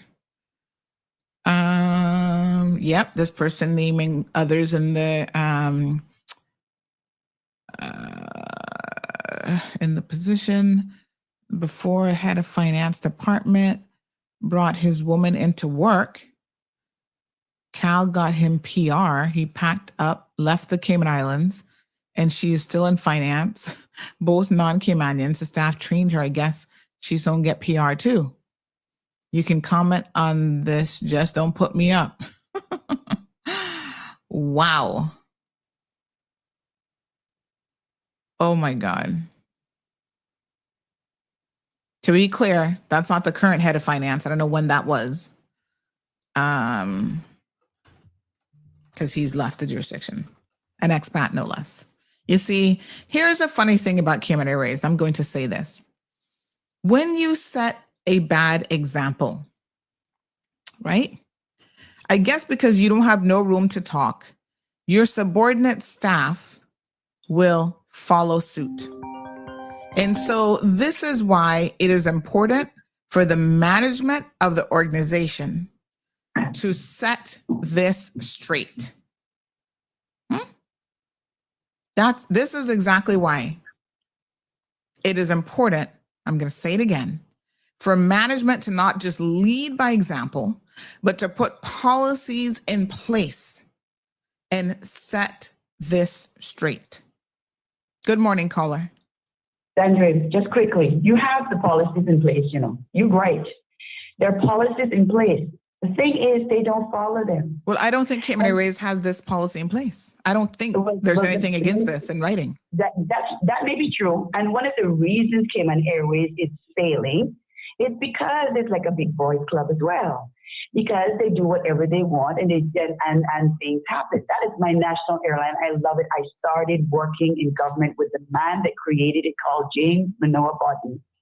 And that man worked hard to make sure the Caymanians would have a place in the air, in the sky. And he was not afraid to stand up to anyone when it came that they were going to trample on Cayman Airways. That's the kind of person that we had behind that airline. Let me tell you something. I don't have anything personal against Minister Gary, because I knew Gary from the time we were children. My mom, who was a cook and a domestic worker, worked for people like his parents and also his grandparents. And I'm proud of that, because she was a legally working, hard-working woman. Even though my father worked hard as well, I had a little farm as well, and grew all of that up in central Georgetown. So I'm proud of my roots. But let me tell you something, Sandra. Cayman Airways, right now you're looking at airline. You look right now at that airport. That's a wasted space. Who I see making money from that airline and from that space is all the foreign national airlines that are coming in and all of the private restaurants that are in there. Cayman Airways should have its own restaurant. It should have its own bank. The second floor should be nothing but leisure, so that we can bring money in and make sure that that airline stays afloat and keep what James Manoa built. Okay? Instead, we built it looking like some museum. The third floor then should be the observation deck, where the administration work and can look around the whole of the aircraft, the whole of the sky, in case there's any emergencies coming in or a plane taking off. They can observe that kind of stuff. That's how that airport should have been built.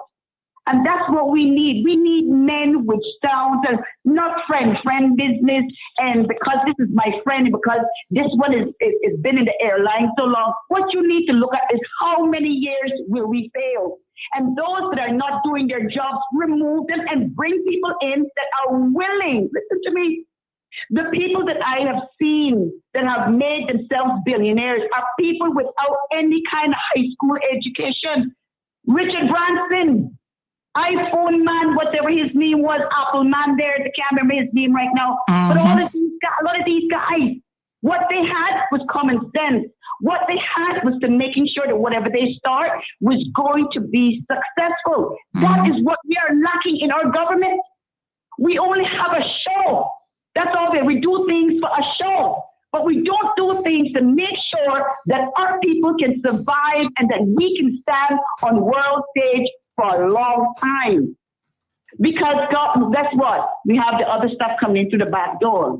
All the things that we're in the movies for, the money laundering. We have all the lawyers, we have everybody else that's doing all the other stuff to make sure that we can float money around. That's all right and well, because all that will come to crashing in when it's ready. But the bottom line is, we need to be doing more. Cayman Airways should be doing more. All the properties, get rid of them, they're old. It's only a matter of time something horrible happens. Get rid of them. Okay, if you're going to spend money that you make sure you can make your money from. Having an airplane going up with 35 and 15 people, let me tell you, you wouldn't be working on my ship. Because if my plane couldn't be full every day she left there, marking my words, when you're going in and out of Jamaica, when you're going in and out of Honduras, those flights in Cuba, that's where money was. And our Cayman Airways flights, especially on the weekends to Miami, were always full too. But let me tell you something. My plane is not coming in with 15 people. And I can say, I'm saying that because I got the tickets to show you that I've flown Cayman Airways 6 times in the last 2 months, okay? To Miami, to Jamaica. And I can tell you who came in full and who didn't come in full. And Jamaica is always full. Always full, okay? Miami, 15 people, 35 people. How are you expecting to run an airline with people in admin that needs big salaries? Okay, then keep her. Let's sounds like you need to do a Cayman Airways show, but let's Take care, keep baby. it. Yeah. Take Let's care. Yeah, take care, yeah. honey. We don't want to go down a rabbit hole with Cayman Airways. I'm talking about everything that they got going on.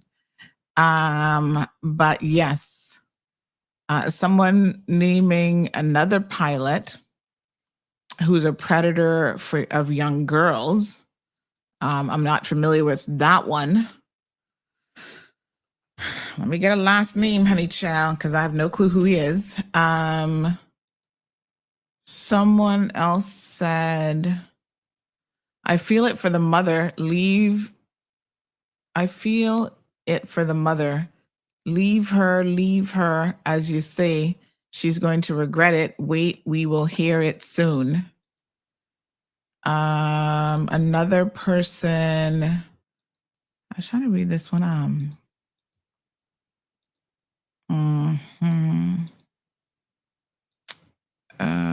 Okay. There's somebody that said something about Saunders, and I saw it, but then I'm trying to find the message again. But I told my mom about it. Okay.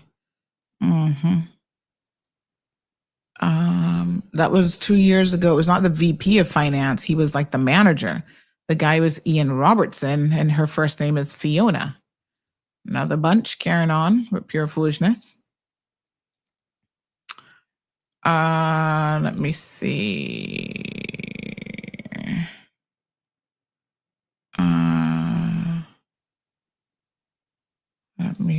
Let me see. Oh gosh, I can't find that message. Okay, just you imagine her mom was on the flight from Tampa and she was working when she saw her mom on the flight, she disappeared. That was last week. What a mess.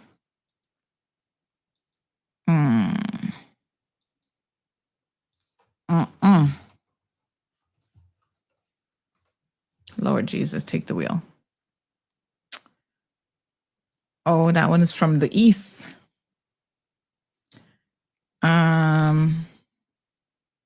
Yep. There's another one.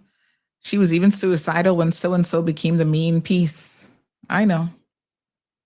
You see, these so-called society people, they don't want me talking, and I'm trying my best to skirt around because supposedly now he's a changed man. So they claim, but I don't believe some people change personally. But he got a society woman now. And so this ex now, I think at one point she had even had a heart attack working Cayman Airways. I remember she almost died. Probably all the stress of going down on this particular boss all the time had the woman stressed out. Now he's moved on. This person say, oh, she claimed that she was suicidal. Listen, these things can give you mental health issues if you don't have them already. That much I know. And this little young girl has admitted herself to having mental health struggles. So I don't know why the airline's sitting down making this pilot take advantage of her. Even worse. When she do something, the mother need to be ready to sue him. Who sent me a message about something about Saunders this morning? Who sent that message? Resend it because I saw it somewhere and then I'm not seeing it. So I don't know where it is. Because I didn't quite understand. I needed to read it. I didn't quite understand what the message was saying. Let me see here now.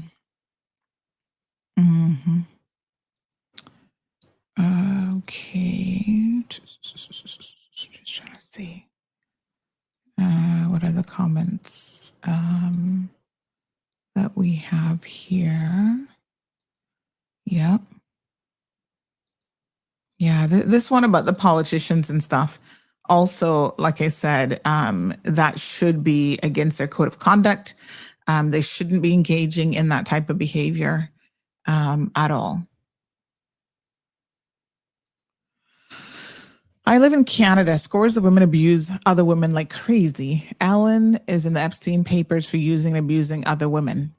And no one is mentioned more than Donald Trump, film technologist. And nothing has come of it. Dean Shalette says, Kim and Airways needs to stop hiring beautiful, sexy women. I don't think that that's the problem. Your inability to not lose it because a woman you think is beautiful and sexy might be the problem. And again, nothing to do with who Kim and Airways is hiring. No. How can we empower a young woman to be alive to these very real issues? Young women don't realize that they're being targeted by predators with wicked tongues. Real Michelle, that's a very, very good question. And it's difficult to say. Like I said, I'm convinced she has daddy issues. A person says, oh, she has a good relationship with her dad. I know daddy issues go way beyond that. If he was not active in her life, like in the household, and this is where fathers, y'all need to pay attention now for the next couple minutes because I'm going to address you directly. You have got to be teaching your daughters. The lack of a child having a good, decent father in her life, of female girl children, right?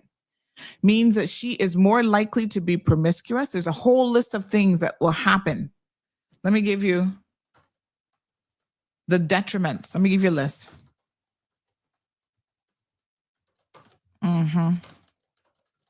Research has shown that your daughter is more likely to be promiscuous, drugs, mental health issues, there's a whole slew of stuff. Research consistently shows that there's a link, between a young lady growing up without an involved father to higher risk of emotional health, behavioral issues, education, later life outcomes. And even after accounting for all of those things, there still remains some disadvantages. Higher rates of anxiety, depression, low self-esteem, feelings of rejection or abandonment repeatedly reported in children and young adults whose fathers were absent. So they might have a good relationship now, but if he was not in that household, helping to raise her, showing her what it looks like when a man respects you. Fathers, open doors for your children, your daughters, especially when they get in the car, right? Talk to them about if someone respects you, they would never lay a hand on you. They're not going to, talk down to you. They're not going to cheat on you. They're not going to, all these negative things that men in Caribbean, men in particular, are known for. Talk to your daughters about not accepting that kind of behavior. I'm always shocked when I hear a young lady, a lot of these young teens get into their first relationship and these little boys be hitting on them and all kind of stuff. And I'm thinking, where are the fathers? Because any decent father would done roll up on that man. First of all, you don't need to be making your teenagers date. That's the first thing. You're making them get forced right too quick in relationships. Right? But before a guy can even think about taking your daughter on a date, y'all need to sit down and have a conversation with him. And fathers, you need to talk about what your expectations are. Right? Don't you ever talk down to my daughter? Don't belittle her. Have no comment to make about what she looks like, what she chooses to wear. None of that. Y'all fathers need to step up to the plate. Be men and really set the tone for who can even talk to your daughter. Let her know she is a princess in her own right. And not everyone is worthy of an audience with the princess. You gotta prepare your children for the world, especially girls, for the world that is out there. Long-term studies find that fathers' absence in early childhood. I'm not talking about what kind of relationship they got now. He might have come along. Early childhood predicts more mental health difficulties in adolescence and adulthood, including internalizing problems such as hopelessness and social withdrawal. Fathers' absenteeism is associated with more externalizing behavior, such as aggression, rule breaking, conduct problems, delinquency, substance abuse, violent behavior, contact with the criminal justice system.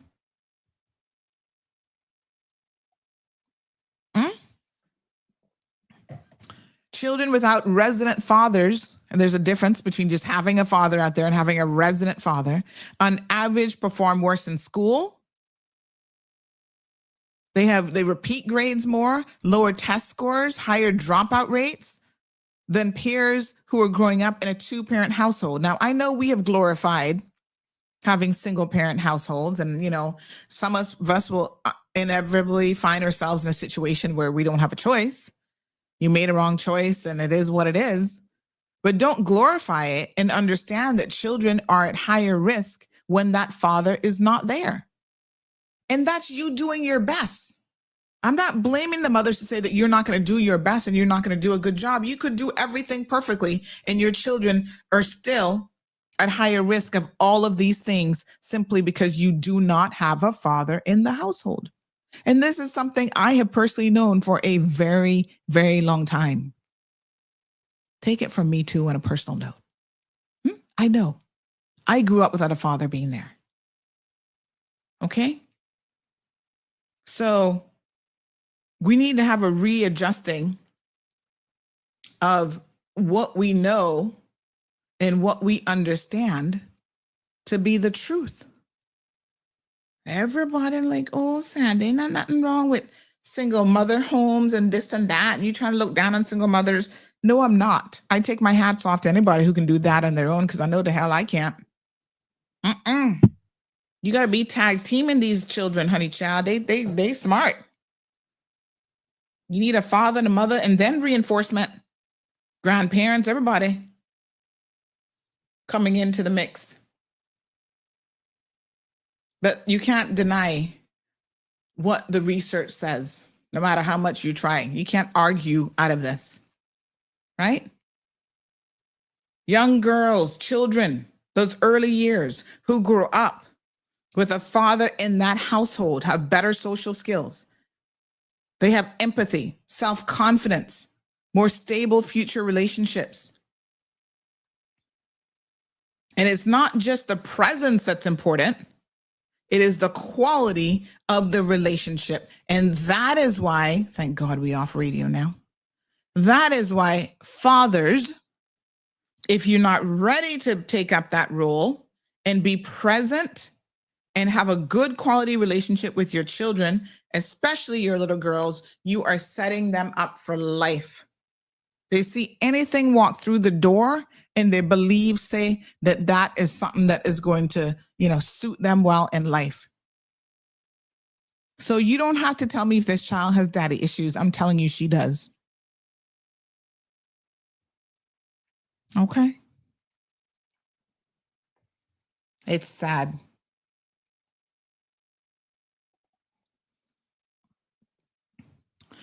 Well, real Michelle, we get a lot that needs to be taught in school, and then some of it has to be the responsibility of the homes, right? Fathers who know better. Historically, we have a very interesting dynamic here in Cayman because a lot of our fathers went off to sea. And from the day they were going off to sea, they were fornicating here, there, and everywhere, getting people pregnant all over the globe. So a lot of them never really played the role of a good father because they didn't have that role model themselves. And so, quite frankly, it has been passed on from one generation to the next. We have a lot of dysfunction in this so-called Christian community, not for nothing. But when you look at it, it makes sense. It is unusual to see a Caymanian man actually being a good father, to see a Caribbean man being a good father and doing what he needs to do in his household. That's the anomaly here. That's not the norm. And those of you who have been fortunate enough to have that, count your lucky stars. You know what I'm saying? And let's encourage and emulate that even more. Have support groups for these young boys to be able to spend time with men who are actually good fathers, who can set that example. Because God knows our children need the support. Aliano says it's atypical of the power structure. Someone is always leverage a mean of opportunity over someone else. But when does it become criminal, or is it human nature? Well, given what we know about, what is happening and the results of all these situations, the outcome, I should say, we have an obligation, even if you might think you can argue that, I'm going to play a couple videos here, so I'm just uploading them. Even if you think that you can argue with the fact that this is somehow right, it's human nature, whatever. Human nature, sometimes human nature, you got to stomp that foolishness out and address it with good common sense, research, and logic. Good morning, caller. Morning, Auntie Sandy. It's Johan. How's it going? Johan, morning. How are you?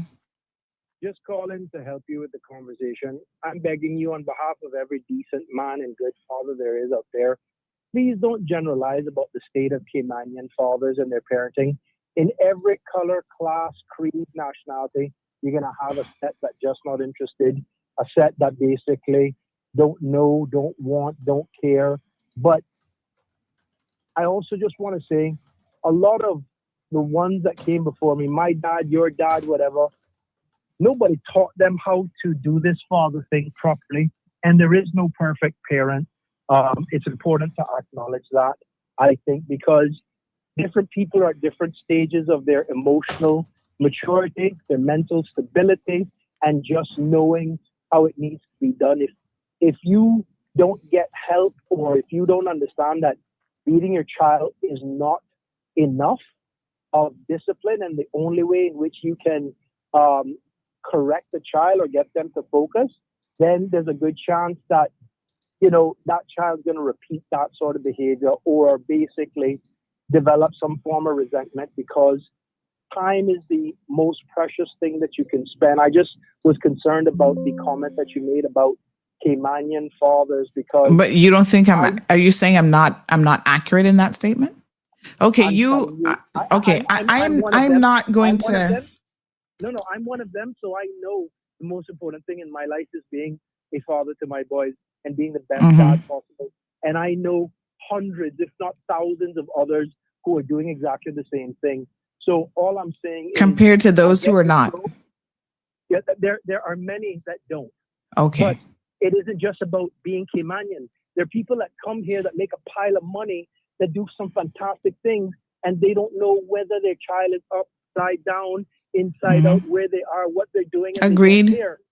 Agreed. So but I'm more concerned about, as a Caymanian, I'm more concerned about our people and our legacy and what we are building, and the foolishness that, because my point is this, I included Caribbean people, because Jamaicans not really much better. As a whole, the Caribbean. I can't speak for Jamaicans. Exactly. So that's why I'm not really getting too much into their business, but they have the highest rate of not even knowing who your dad is of all countries. But let me say this, I was focusing on us because I can speak about us, and I can also speak from my personal experience, right? When you don't have a good father in your life, there's a lot of things, as I've just listed, that tend to go wrong. So I can speak to the historical context of our men going to sea at very young ages, 13 years old, 14 years old, before they were even mature enough. But in those days, they didn't have a choice. So it really comes down to, this multi-generational chaos that we have built upon, and nobody wants to acknowledge it. Nobody wants to accept that this has been a problem for us. I take my hats off to all of the wonderful and amazing fathers out there, right? No, and Sandy, I agree with you. All I'd say is this, right? Everybody comes with some baggage, some level of dysfunction. There are no perfect people. But I do think that if there's ever a generation of Caymanian fathers that are more in tune, largely because we have so many first-class and committed and intelligent and resourceful mothers, that they are such an integral part of the family dynamic that effectively what happens, you are forced to level up and commit to yourself. I will not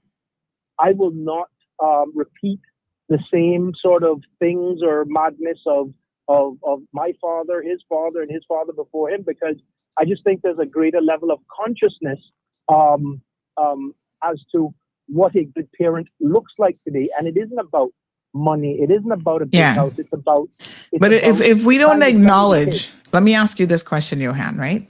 If we do not acknowledge the failings of our forefathers, how do we get to the point where we know what not to do and what is a better example? If we didn't have the example ourselves, so Teresa Michelle made this point like, oh, we need to be teaching this in school. I'm like, no, this comes from homes. This comes from household. Yes, we can have mentoring program. We can have programs in school. Those things would help. But if you've never seen an example of what a good father looks like, how do you know how to be a good father? Sandy, you're right, but I'll go a step further. Sometimes you might wish that your parents are better than what they are, or they're more attentive, or they're more thoughtful, or they're less aggressive and all the rest of it.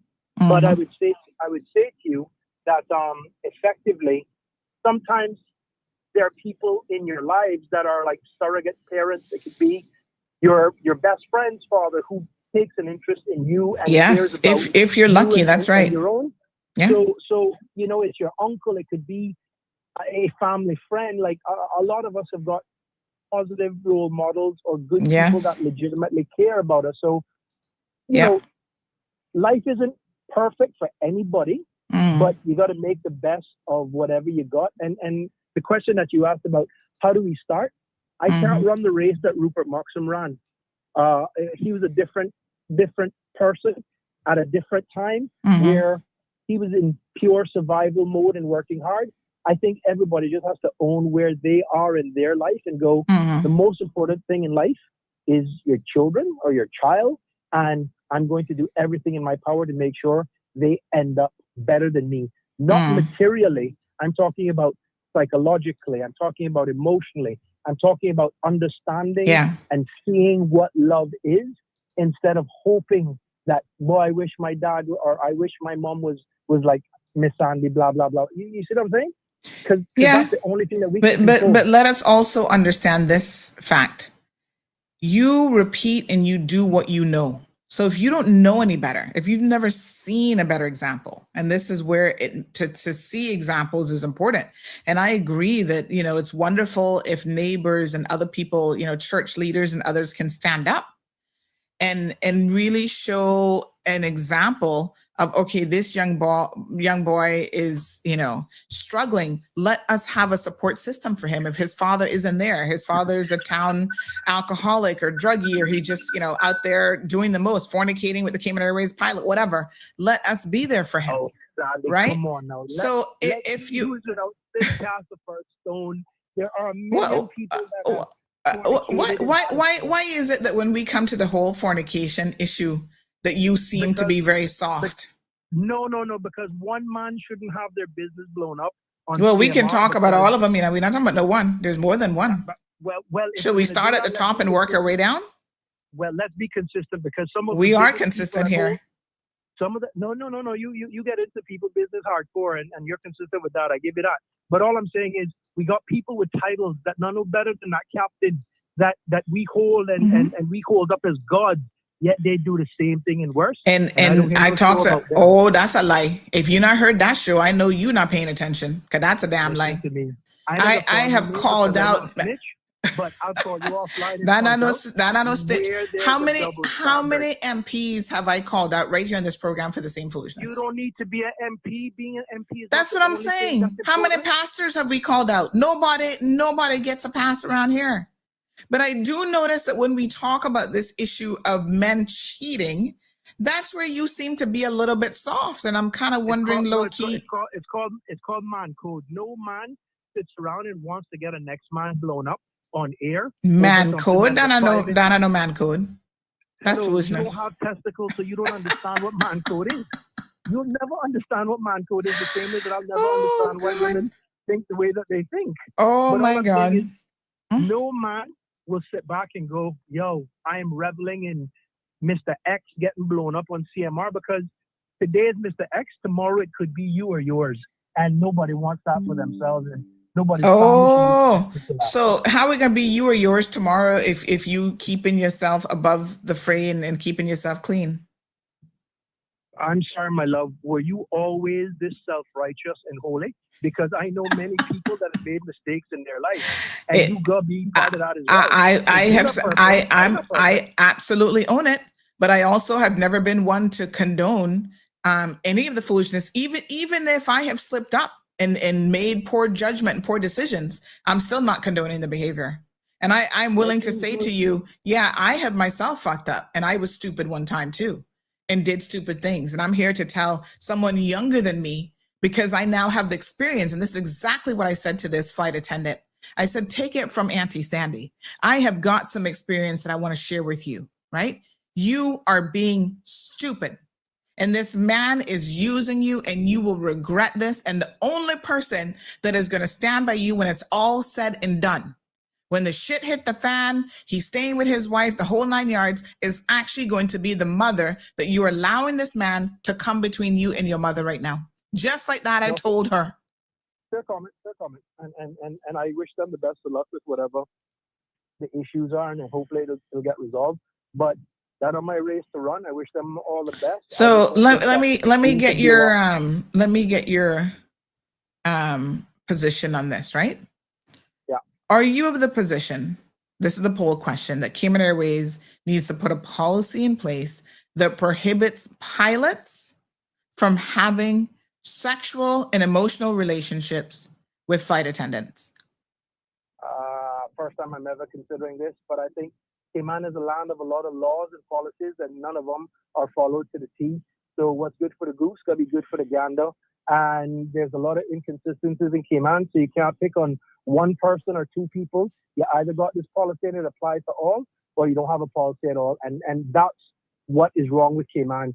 We write and we talk a particular way, but when you look at the reality of it, it's one rule for me, one rule for you, and then, God forbid, listen, you know how much trouble I get into for calling into CMR and having these exchanges with you? Christy Noem, answer the question. It's kind of yes or no question. No. I'm just going to give you something. Johan Moxham, your social media personality or engagement with CMR is wrong, blah, blah, blah. Yet you've got ministers that are paying you to come on to your same CMR platform and spread their news, their propaganda. The hypocrisy came on to choke a donkey. But that's what we are, a country full of rules, laws that don't apply to all. And it's all about the hypocrisy of who has a title and who's in power. Because if you can have a problem with somebody calling into CMR, why are the government agencies coming onto CMR and paying you to provide that service? Because it's a service, and we made it very clear, you pay to play, and they're trying to reach the majority of people. So they have sense. Why anybody who is doing that would be saying anything to you? That's the part that's illogical.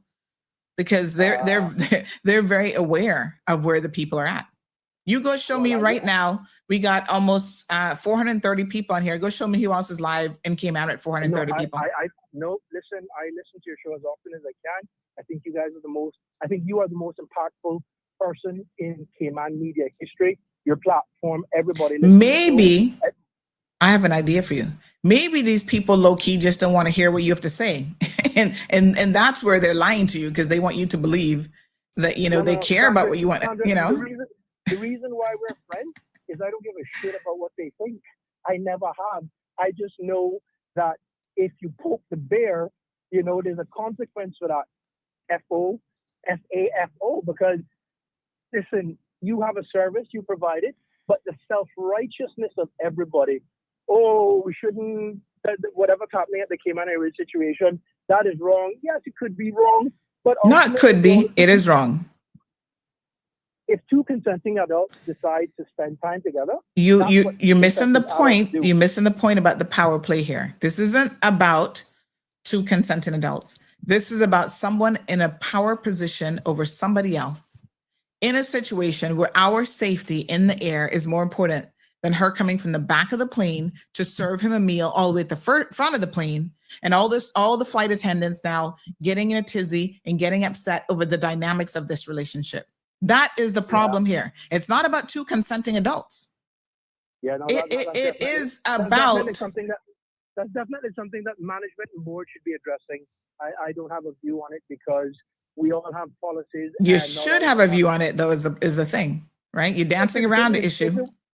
if it was my daughter, I'd be hell bent on, yo, what's wrong with you? Are you sick in the head? Blah, blah, blah, blah, blah. Okay. But at a particular age, if they're a consenting adult, you can't stop adults from doing adult things. You might not like it, but you Well, can't stop they're it. not gonna do it while they both work at Cayman Airways, so somebody better step aside.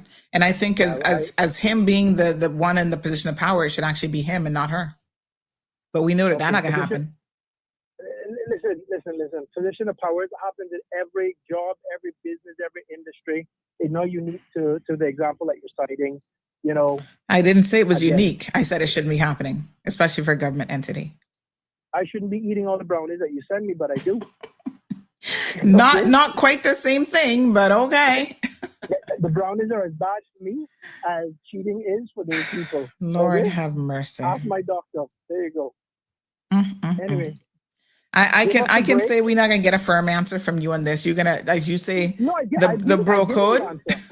The answer is you're not gonna answer it. I've given the answer, and I just think someone says that Johan. Let me show you this comment. Hold on. Hundreds of thousands. Oh, sorry. Someone says Johan should be a dance instructor. He can dance around a question. No. I've given the answer. The answer is not something that y'all want to hear. So is it okay for everybody else's daughter, but not your daughter? If you had a daughter. But I don't have a daughter. No, I know. So I'm talking hypothetically. But hold on. Do you think that whatever that situation, the circumstances that you described this morning, do you think that's the only person's daughter that is of age, i.e., the age of consent, that is doing that stuff? I said this morning that it's happening far too often, so obviously not. All right. Well, I again. But I'm saying that we need to have a shift. We need to have a mind change. Men need to do better. Definitely. Right? And that's not going to happen if people like you, an influencer like you, Johan, don't start to call. You need to start to call some of these guys out. You listen, when men like you, yes, men like you and all men in Cayman, right? Yes, you have influence and you chat in certain circles. When you start to say to pilots like this dude publicly, right? You're not going to call him by name. No, this isn't about bro code. This is wrong. And I cannot support this kind of behavior from any man to any young lady. That sends a very different message than you saying, well, hypothetically, if I had a daughter, I would go break his penis. Right? Sandra, I focus in on my friends and those that know me and I know them, and I can influence that. If you don't know me and I don't know you, what I think, nobody gives a shit about. I'm not so sure that that's true. I think as a society, we all have a collective role to hold each other accountable. There's a lot of people that we talk about on this show and that we hold accountable. I don't know them from the man in the moon, and they don't know me. Okay, but as soon as we collectively hold them accountable, all of a sudden you start to see change, don't you?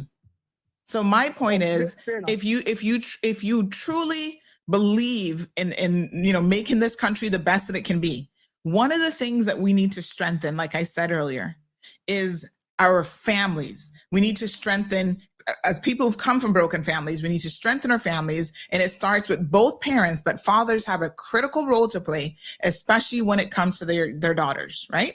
And sons too. So you calling wrong out in a society shouldn't just happen at the political level, which you're happy to do. It should even happen where we're like, okay, in our families, we got to do better. We got to set better examples. No, you're absolutely right. And that's why I called in to say that not all dads are as you explained them in your opening remarks. But Auntie Sandy, let me ask you this. Mm-hmm. You've had a show this morning. It's probably about 2 hours long on this topic. Do you really think that then people can stop doing what them two people doing as consent? No. Let me be very, very clear. Right? And you have the ultimate. He will continue to take advantage of her if he can. But what he's not going to do is he's not going to sit in this position where he thinks that people don't know, because this is going to get to the point where I'm going to call names. You know that's only a matter of time. I'm not calling names today.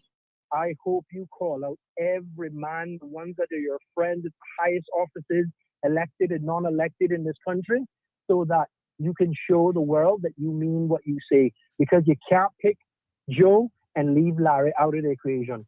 That don't make no sense. Well, And you I'm know, hoping and that I Cayman know exactly what Airways you're talking will about. I hope that Cayman Airways will Stop dancing around, Sandra. You're like a dancer right now. You're doing the marimba or merengue or something. Don't dance around what I just said. no. Say it twice. I hope that Cayman Airways will actually fix this issue. But I hear you. you know, I hear you. Good luck. Thank you for everything you're trying to do, and thanks for the knowledge that you try to drop. But just remember, everybody's race is different. Some of us come from real dysfunction. You, me, everybody else. There's a form of dysfunction in your life, and the only thing that you can have control of is your immediate family and how you do things with yours, because you can't go back in time and change how it was. You can get yours right. So thanks for everything you do. I really appreciate it. Thank you so much. Thanks. Lucky Bye. Body says this is not a complex issue. The behavior is simply unacceptable. Andrew says, man, Coda, what that? Being a true man is to be respected for doing the right thing and having principles and values, especially with how we treat women. And especially very young girls. I mean, you're setting her, this is her first relationship. Allegedly, she was a virgin before meeting this pilot. So he is setting her up now for a lifestyle of nothing but pure issues. Heaven blesses, Johan is giving away our codes, guys. What a hot mess. Back to this caller's comment. So he says, so is the argument, since he's doing it, I can, men's attitude needs to change. Johan should be a dance instructor. Which dance would we see him doing? The cha-cha? He can sure dance around a question. So if it's okay for everybody else's daughter, absolutely not. Marcia says we all need help. Yeah, okay. Soft on fornication, is that really possible? El Ray, go sit in the back of the classroom already. You are so bad. We all need self-work, mental, emotions, and physical. Absolutely, Marcia. And again, to the point that I was trying to make to Johan, you know, when I was talking to this young lady, I tried to share with her from someone who's a little bit older than her, a little bit more experienced. You know, I've made my mistakes. I'm like, girl, there should be no need for young people to repeat the mistakes of your elders. If you would sit down with them and have conversations and talk to them one-on-one, try to mentor them, try to talk some sense. So her mother is trying to talk some sense into her. She's not getting it, you know, from the mother, because sometimes those closest to us, it is very, very difficult for us to appreciate their input. Sometimes you need a total stranger, to that point again, to call you out, to say, no, bro, what you're doing is wrong. That's not right. Nobody's going to condone this behavior. Just like that young lady, I don't have any what do you call this, any stake in this relationship or whatever. She's not my daughter. But if she was my daughter, I would have had the exact same conversation with her. And so when I had an opportunity to talk to her, I'm like, listen, I am a mother now, right? Even before I was a mother, I was a person out there making stupid decisions. I've done stuff before.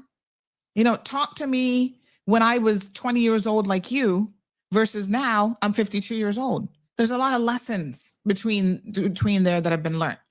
Some of y'all young people also need to learn to listen to your elders, right? The people who mean you well. This man is manipulating you. He's using you, throwing, you know, trips at you on Cayman Airways dime, by the way. Nobody not even look at the financial element of this, that we paying for this shit to be going on right up underneath our noses.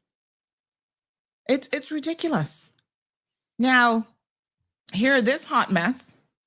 Good morning, Ma. I just heard him and his wife came off the plane last night.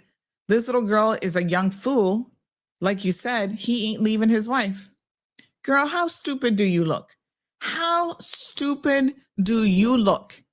Cayman Airways has hundreds of employees and they all know about this.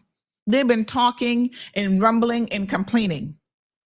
And when he show up to the ticket counter now to check in with his wife, his lawful wife, and then on the next day's flight, he going to New York with you so that two of you can, you know, have your little charades, sexual escapades, whatever, in Times Square, wherever y'all be hanging out, you do realize that you look really, really stupid.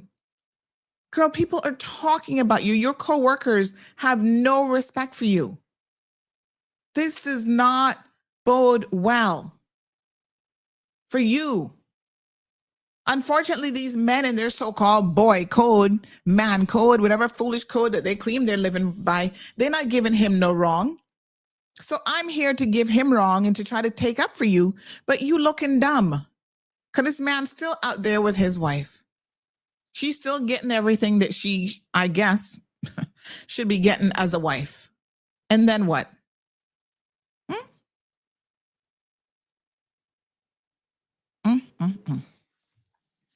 I mean, I think the wife should leave him personally, but anyway. It's just, wow.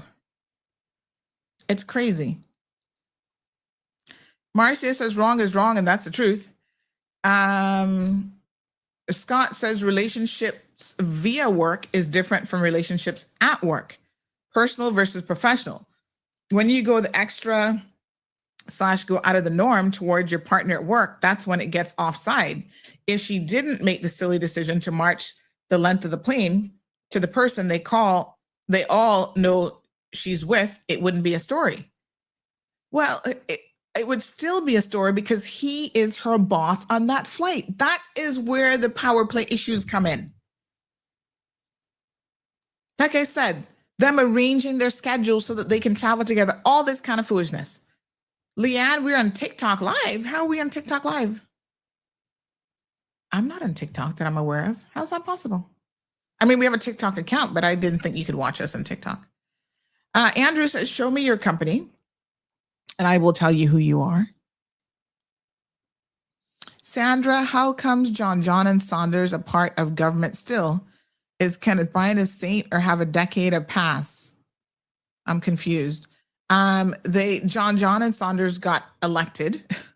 The people put them in regardless of whatever evidence we had. And we had lots of evidence, in particular with Saunders and his disgusting behavior. He's a married man that has no respect for his wife, no respect for his marriage.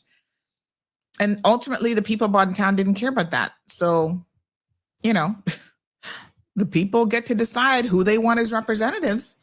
This one says, I will never date a woman in government that is a friend with Chris Saunders. A woman in government that's his friend. Because you think that that's his side piece? I'm confused. Lady D says, bottom line is married men and women shouldn't be having extramarital affairs. Well, there's that, yes. But this goes beyond that, and I want to be clear. Because who suffers are the spouse, children, and the other person that is involved. But even beyond that, when you do it at work, right? Let me be clear. Even if they were both single, I do not condone pilots having relationships with people who work in the capacity of a flight attendant, even if they were both single. In this case, one is single, one isn't. There's a power dynamic there that will cause problems with that relationship in the workplace and co-workers and scheduling and all kind of stuff. You see someone, like the person said, Mr. Scott, you see someone that you're interested in. You're like, okay, I like her. I want to pursue this. Somebody got to go. Someone has to resign. Alfred said the wife is from Honduras and I guess need him to stay on the island. Oh, he liked them Honduran women, huh? Hot, messy, and but if it's okay with her, it's her life to live, her choices, her consequences, says El Rey, but it's not about her. What about the company that we have an interest in as shareholders? We're all shareholders with Cayman Airways. We have an interest in this company working as effectively as possible, and the workers not being discriminated against, not being treated differently, no favoritism. All those things matter because this is a government entity. So this isn't just about her life and her consequences. Go in private sector and do that shit. You're doing it with Cayman Airways. That's our business. Gary Ruddy is the Minister of Tourism, and Cayman Airways falls under him. He has appointed a board. Just like when we had a previous Minister of Tourism who there were allegations that he put this young girl from Cayman Brac on the board, and people were questioning the nature of that relationship. how she get on this board and why is he attending her graduation? That relationship looks a little bit too friendly. We called that shit out too, didn't we? Y'all have short-term members, you know. I'm like, hold on now. Stick a pin. Even the perception that something is going on can be detrimental. And in her very first day that her board appointment started, she went up and came in Airways talking about, oh, she wants to travel for free. She get free travel. This, not the next thing. Really? You're not even gone to a board meeting yet, boo. So we call it out at all angles because not only is it inappropriate, there should be policies in place against it, and it should never happen. Marcia says, no way, wife. She says, don't leave your husband for no young gal. All she's getting from him is a belly full. Well, what you would stay with a cheating man who's always cheating on you? Y'all not listen to the HIV and AIDS story from yesterday, what? Oh my God. You don't know what he bringing home to you. She might only be getting a belly full, but he might be bringing home STDs. No, sir. Hot mess. Girl, you just popped up on here, so I tried it, and voila, here you are. Really? On TikTok? Oh, let me have a look. I don't even know anything about TikTok Live. How does it work? Well, I don't know. I'm not aware that we're live on TikTok, but what a hot mess. Let me see. Live. Yeah, click on live. Oh, let me mute this. Okay. How do you find it? I don't know how to go live, and I don't know. You can go live on TikTok? Where is it? How do you search for profile? Let me see. Videos. Oh, it says 12 hours ago. Oh, no, that's that post. Oh, I don't see where we're live. You sure? You sure about that, honey child? I don't see anything that says we're live. That would be cool, though, if we could go live on TikTok. I don't know. All right, you got to show me, Leanne. Screenshot it so I can see it later on. The pilot and John and Chris Saunders are all the same. So why the pilot should be on blast and not the other two politicians? Oh, Lord Jesus, heaven bless. You got to pay attention in class, okay? We use the class analogy here because some of y'all are failing students.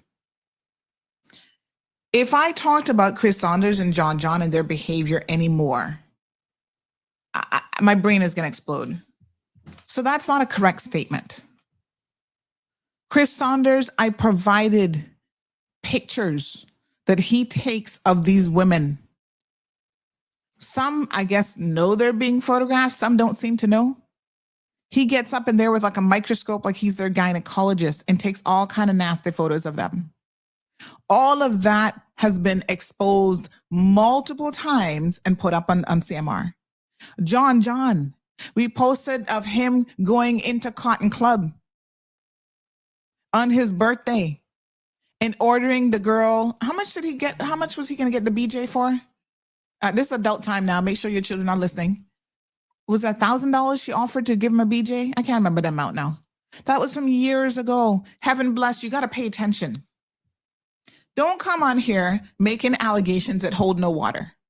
We have called them all out where necessary. Nobody gets saved. Okay? So you worried about, oh, we're not being fair to the pilot? What the fuck? People, try to keep up. Do yourselves, a little, don't do yourselves a disservice. Keep up. They all get called out. Every single one of them. They're with the secretaries, they get called out. What's it called when the old stereotype cliche turns out to be true? Pilots and flight attendants. I'm shocked. Nobody not shocked. The only thing that we're disappointed in is that the airline knows that this is happening, the management of the airline, and they refuse to do anything about it.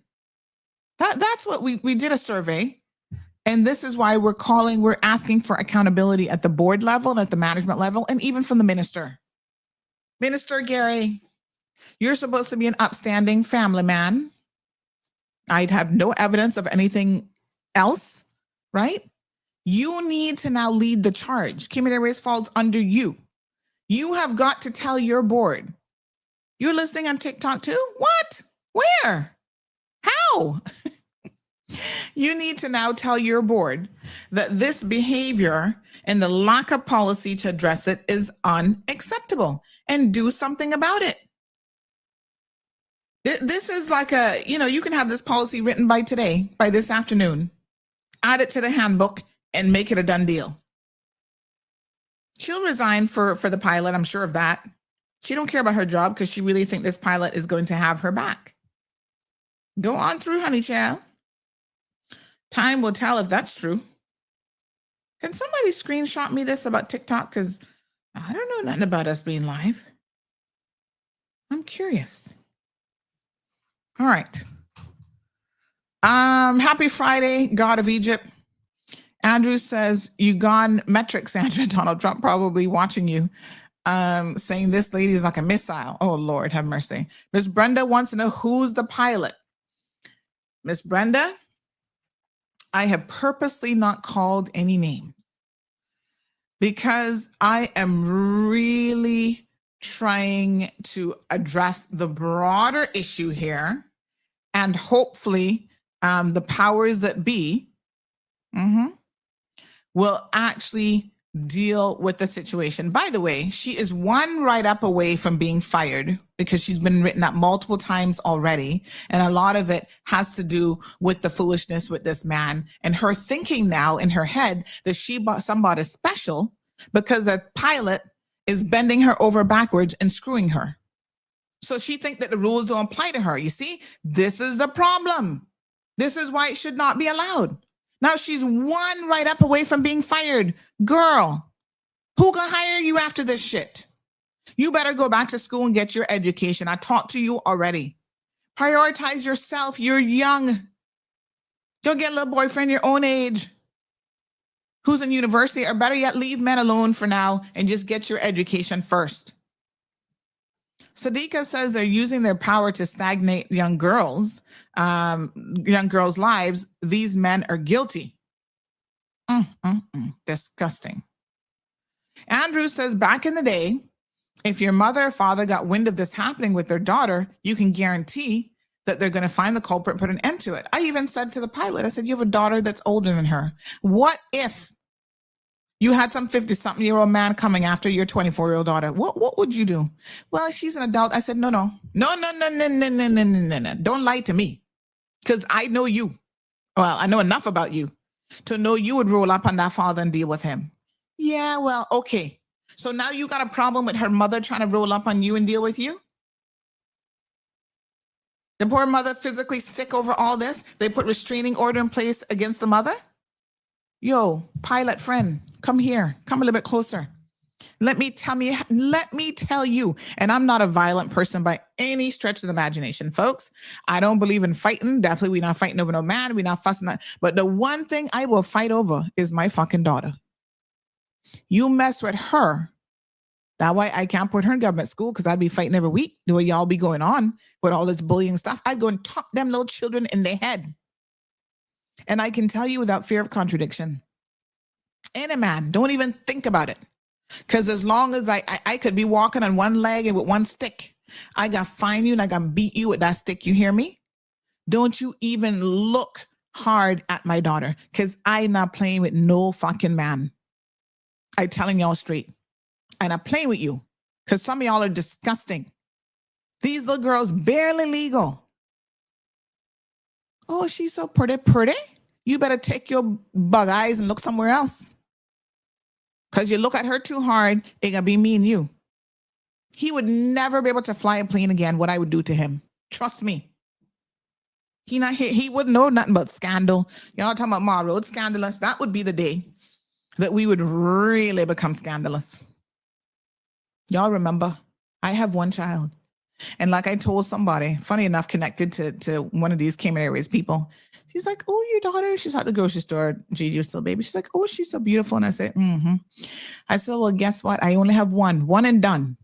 So I can't afford to fuck this up. And nobody else not gonna come and try and fuck up her life either. Because I will thump you. I will dig deep. And when I say dig deep, I'm family to them people from the East and Georgetown. You know that they not got no sense.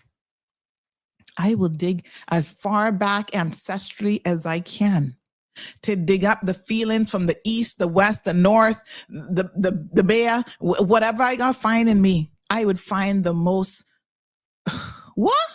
I gotta dig deep to find that Caymanian. Yeah, I'm gonna be that mother. I would kick your friggin' ass and then wait for the police to come for me. And I say, you touch her or you look at her again, and I gotta find somebody in the outside while I'm sitting in prison getting my hair braided to come and thump you again. You would not be fucking with me and my daughter. So I understand how this mother feels. I feel for her. Yeah? And he would feel the same way if some big, hardback, wannabe man messing with his daughter. Y'all are too scandalous and ridiculous, and you need to leave people, children alone. Hello, honey child. Hello. Hi. Hello? Hi. I don't have my voice on ya. Well, what are you calling me for? We're still live. What are you calling me for if you don't want your voice on the show? I mean, I don't know that where you sending me TikTok? Where? Lord have mercy. We are live and direct. Here's TikTok, but that's not the show. What is that? No, that's a story. That's not the show. That's a post from last night. Oh, Lord have mercy. So that's a news story from last night. No, people are saying we're live, and I don't know how we're live, so I don't know. I don't see you live on TikTok. Maybe someone is streaming. I don't know. Men don't hold men accountable. That's why it's all men. And I don't see you live on TikTok. I don't know where he's from. Okay. Yep. If she gets one more write up, she's fired. What a hot mess. So sad. Let me see. Keep preaching, says this person this morning. Sandy, I forgot to tell you too. Kenneth's office closed down. Oh, Kenneth's office closed down? Why? We'll have to reach out to Mr. Brian. The office he had there off, what it is? Eastern Avenue? Or is he moving?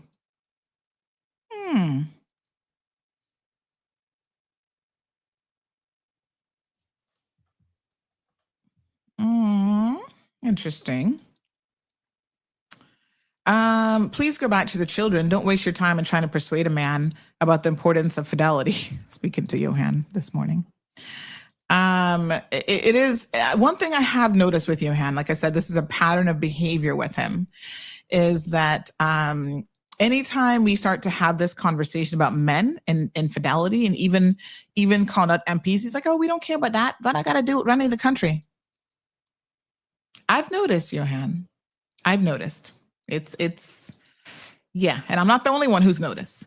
Please go back to the children. Don't waste your time in trying to persuade a man about the importance of fidelity. Go back to focus on children and how we help the children in our community. Children need loving, responsible adults in their lives. Calling into your show has been used against him. Can we get back to talking about the children and the roles of fathers? The importance of fathers to play a, oops, something just popped up about installing something on my screen. The roles of fathers, the importance of fathers to play a responsible, consistent role in their daughter and son's lives, and he is being evasive. Well, he doesn't want to answer the question because he doesn't really agree with the position, which is fine. I mean, he can choose not to agree. But yeah. How about, says Sarah, the son's being taught to respect women? Thank you, girl. Instead of being taught you are not a man unless you have a girlfriend / loads of kids. Thank you, Sarah. Double kaboom. Yes, girl.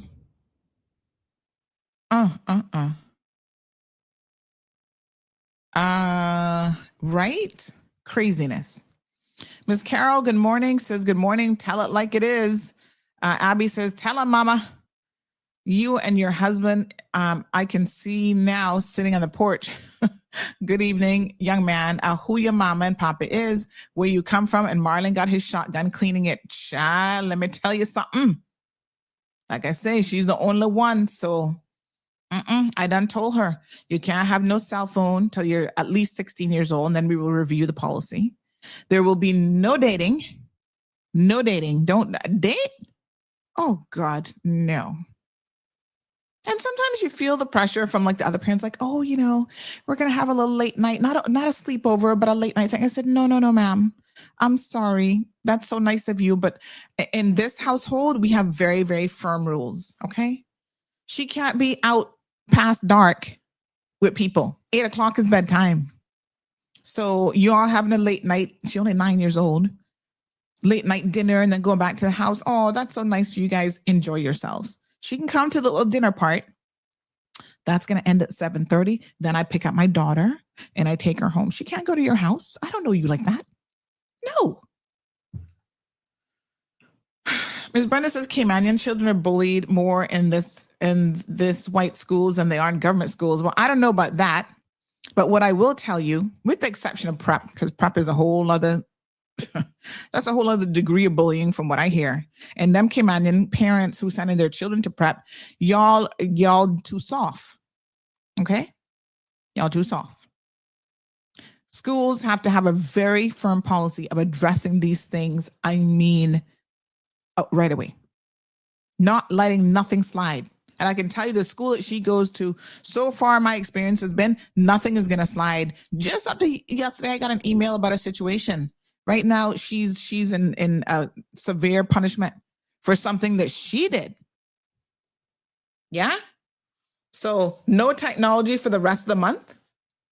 And I had her be part of the punishment. I said, okay, let's review what went wrong. Number one, why am I hearing about this from your teacher? Why didn't you tell me right away from yesterday how this went down? That's the first thing. You better come to me. Any issues, any kind of situation, I'm your first line of defense. You come to me first. When I got to hear it from the school, I got questions as to why. Okay. Number two, I've already spoken to you about friends, because you know these children. Oh, well, my friend so-and-so told me to do this. I said, I'm not your parent's friend. I don't want to hear what nobody telling you what to do. Who are you responsible for? You're not responsible for your friend. You're responsible for yourself. And we've already had this conversation, right? I'm not your friend's parent. I can't punish your friend, but you know who I can punish? You. You know who I'm responsible for? You. You know whose daughter, is here that belonged to me? You. So therefore, I want to hear what you did. What was your role in this? You allowed somebody else to convince you to do something? I said, let's talk about it. Because in life, we're always going to have peer pressure. And there will be times that you're going to, and I was very calm. I'm like, there's going to be times that you're going to lose friends because you're not willing to do what other people tell you or want you to do. You're going to be unpopular, right? And that is okay. Take it from your mama. You're not going to have to worry about it. Life is still going to be fine. In the moment, you feel, oh my gosh, I got to do this. I got to have friends. And I said, no, stand up against the green if you have to. All right. So when we talked about what went down, the rules that were broken, I said, okay, now we got to figure out what the punishment is going to be. You have any recommendations? Because I'm thinking no TV, no, what's that little Game Boy? What's a little miniature one called? Whatever it is. None of that. What the hell is it called again? I can't remember. No iPad, no nothing tech-wise for at least a week. Plus, your BFF that you go and spend time with on Sundays, you can't see her for a week. Do you think that's a fair punishment? You know what she said to me? We should extend it for the rest of the month. I said, oh, even better. Thanks for the suggestion. They be trying to pretend like they're the victims. Now, oh no, let's just do it for the rest of the month. I said, good. None of that then for the rest of the month. Don't let me see you pick up any of it. The Switch, Nintendo Switch, yeah. Okay, so the rest of the month, all of these privileges are gone. You're going to be picking up a book and reading a book, coloring, doing your math worksheets and stuff at home. That is what you will be occupying your time. And I said, don't let it happen again. Hermes says, Lord forbid, I have 4 beautiful daughters. Oh my God. You got to keep an eye out, honey child. Leanne, oh, thank you. I'll have a look. Anthony says, Johan is real VP, what? MVP in his head. Yes. No dating till after graduation.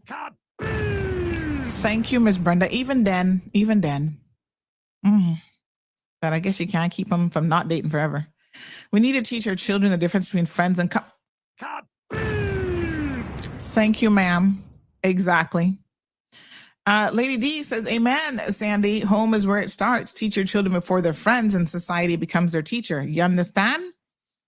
Andrew says, in most cases, if we were to review the situation, it's due to non-intervention starting from home, school, no parental guidance. Listen, here's the difference, Miss Brenda. This is what my experience has been. Again, I'm excluding Cayman Prep because I've heard too much about them to make any arguments on their behalf, right?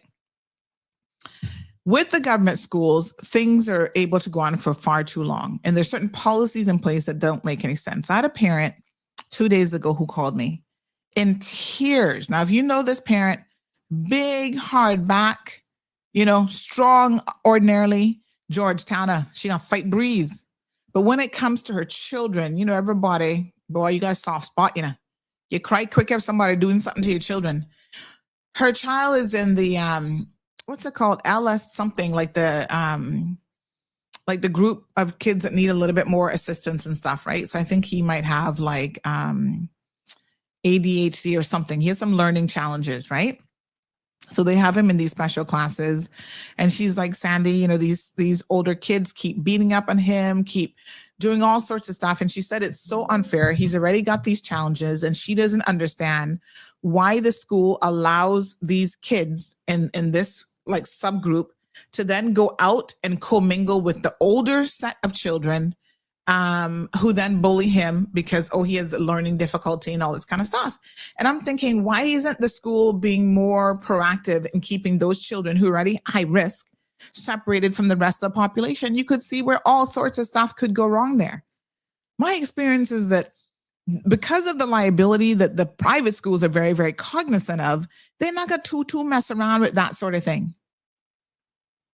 Right? So I'm not too sure that it's the same in the schools, because I think the response that you get, or the lack of response that you get from the government schools, has traditionally been a problem. Somebody said Brenda needs to go hang out at John Gray. She'll know. I'm just saying, at the end of the day. Crown Square. Oh. Yeah. So, it's just, you have to know that the administration is going to handle it properly. That's what I'm saying.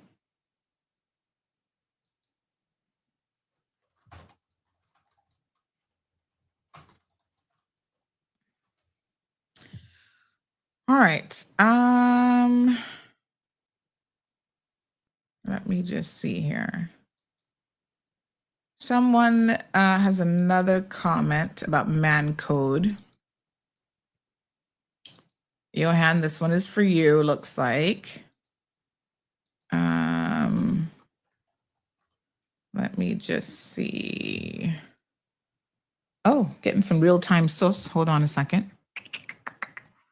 Oh, no, I think people are getting confused because now we're in horizontal mode. I think that they're getting confused that that's TikTok. That's not TikTok. We're in horizontal mode on Instagram, YouTube. So it shows up as like a different feed. Okay, let me hold on 1 second. 1 second. I just saw something, an update come in. Let me see. I just heard. Oh, yeah. Okay. So we read that. Him and the wife still flying together. This is another one being talked about at fire station. She walks around fire station with short Batty Rider tights, printing out everything, and management does not say a word. Some of these men are sick of it because they know she's doing it to catch his attention. So are they still together? That's another one at fire station with the same foolishness. Well, them firemen, they not know better. Try and hush about them. Another set of crosses. Okay. Here's this comment that has just recently come in, making sure I try to get as many of these as possible. This person says, man code should be holding their fellow men accountable for their actions, so Johan can hush. He must condone it. Doesn't he sit on the airport board? If so, then, well, if you don't hold him accountable, then you can't expect much. He's no longer on that board. But you know, it goes above and beyond that board. But anyway, Johan says, tell these anonymous experts to call me instead. Hashtag be brave. What you gonna do? What you gonna do to him, Johan? If they call you and tell you about your backside, what you gonna do? Little boy from Lower Valley. Andrew says, in most cases, if we were to review the situation, is due to non-intervention starting. Oh, we read that already. Thanks, Andrew. Okay. Now we're going to go into we're already into overtime, but let me talk about 1-2 little things, and then we're going to end with a good feel-good video. Look at this man at Smith Barcadere, aka Smith Cove. What the hell? What? This guy is out there masturbating in public. And the reason why the person sent it to me is they're saying that this happens all the time at that location. Why? What is it about Smith's Cove that got y'all at 5:45 in the evening when it's still daylight and people driving by and maybe people going for a swim afterwards? Why y'all in the bushes masturbating? What the hell? Okay, I don't know who the hell this man is. Find a private bathroom. Do this shit at home. There is no reason why anyone should be carrying out any kind of sexual act in public. And we've shared these before, heaven bless it. Don't come now telling me we trying to pick on this man because he got a black banquet. We've shown the white ones on the beach, obviously having sex and fornicating, whatever. Keep this shit in the privacy of your own home. Okay? Some of y'all got to get your freak on. Public spaces, that's like a thing. People are into it. All right? Pick a public place where nobody's not going to see you. And this, where families are at, where children are at, ungovernment property is disgusting. So RCIPS, please have an officer patrolling this area because apparently this is a known thing. So what the person said to me, hold on, is that they said, we're having major issues with people in the bushes at Smith Cove. It's really creepy, right? It seems to be getting worse. People are always there jerking off in the bushes. I was like, what? Doing what in the bushes? So someone else just confirmed he's always out there. Police, do your job. Get your bonkers out there. Somebody say he's not good in the head. He's always out there. Even worse, if he's always out there, then the police should know. Please, RCIPS, have one of your community officers there keeping this man off the streets. At least not jerking off at Smith Cove. Look at this. He would have to be mental. Because who the hell does this? The dude not even trying to hide, you know? Oh my God. I can't even.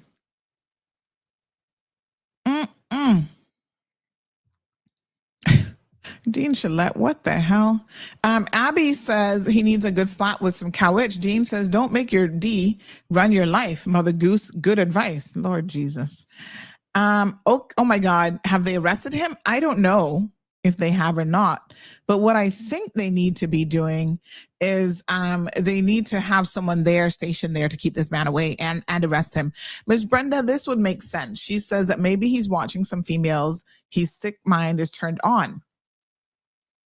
Remember the other one that we posted before where the guy was sitting there watching the little girls on the beach and they were recording him and he started to do the same thing?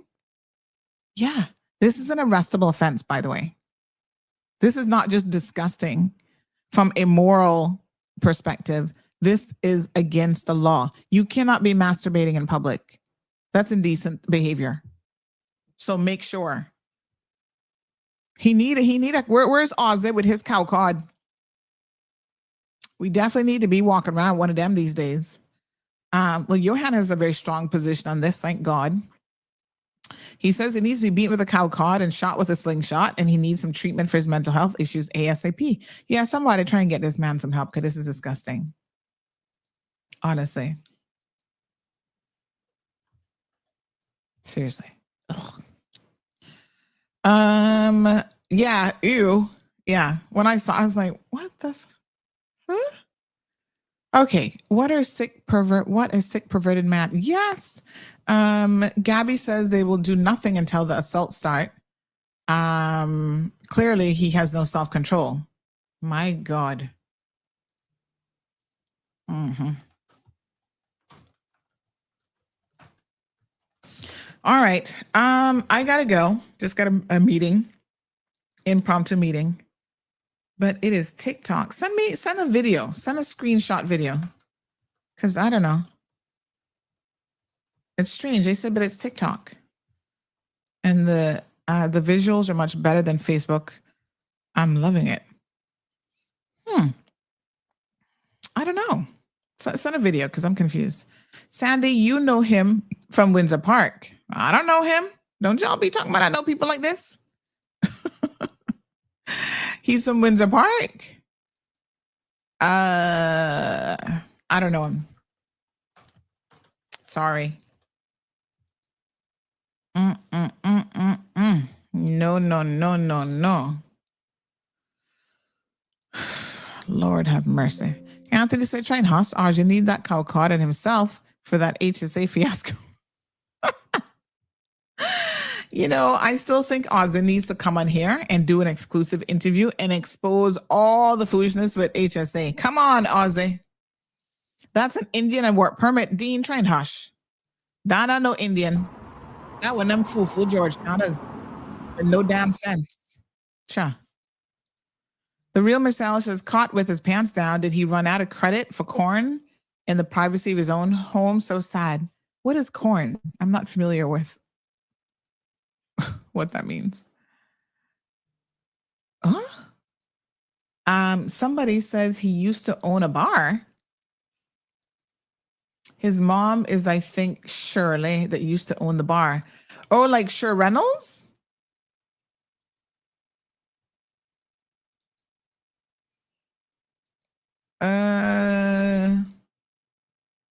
What the hell? No, sir. I don't know, but get the man some help.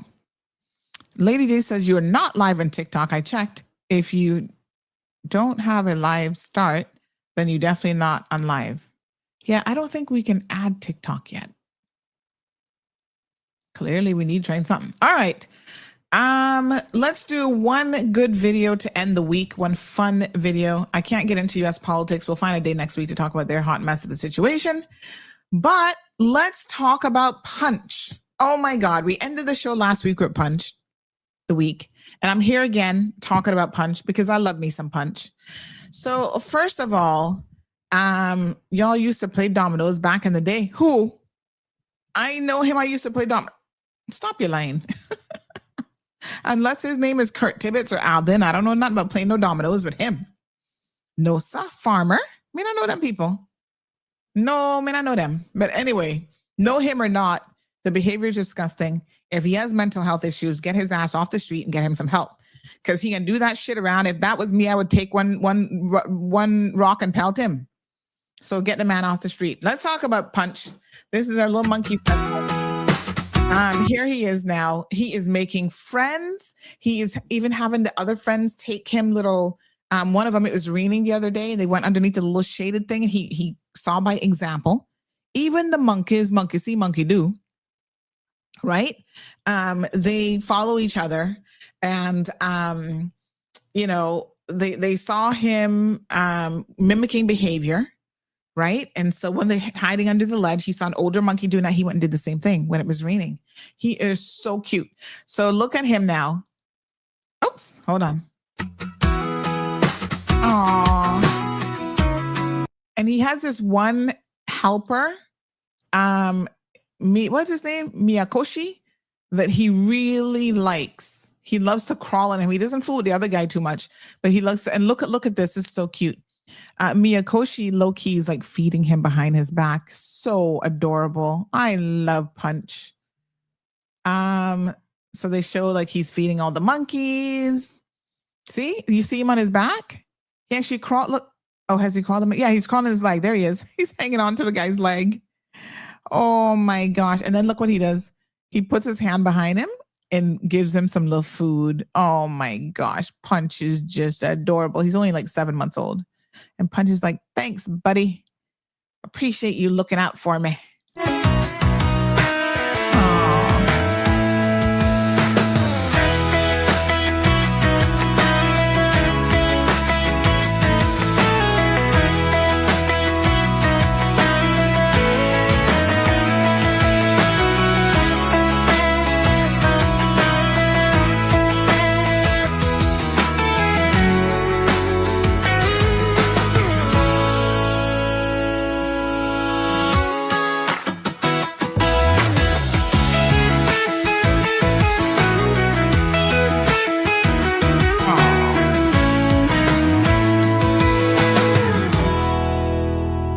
He's always jumping on him. He's encouraging him to, get down. All right.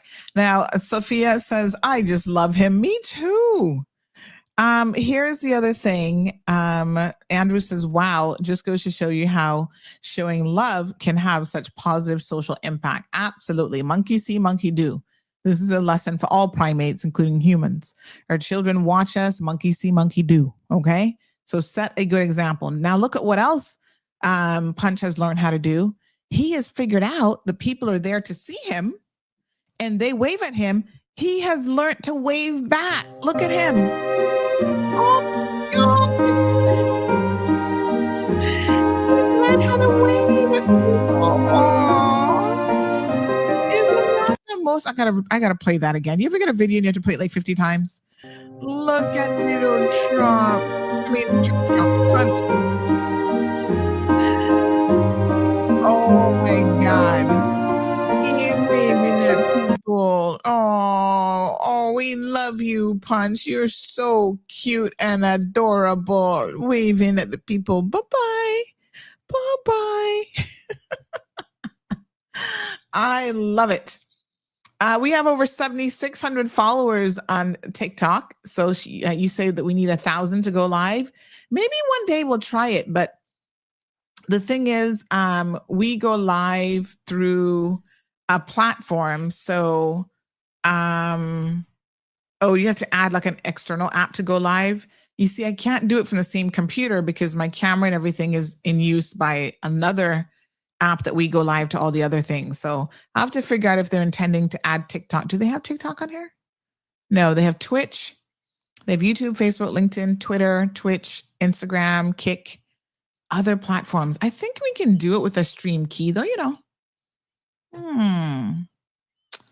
I might have to look into it. I don't know how to go live with TikTok. Looks like they want you to download the TikTok live studio. I'll investigate it. I mean, I don't know. Are you guys really on TikTok like that? All right, I'll make some inquiries. Yes, Andrew, the power of love. So folks, show a little love over the weekend, some positivity. Don't show love to your coworkers, please. Especially if you're in a subordinate or management position over them. That's not the kind of love that we're talking about. You don't need to do that.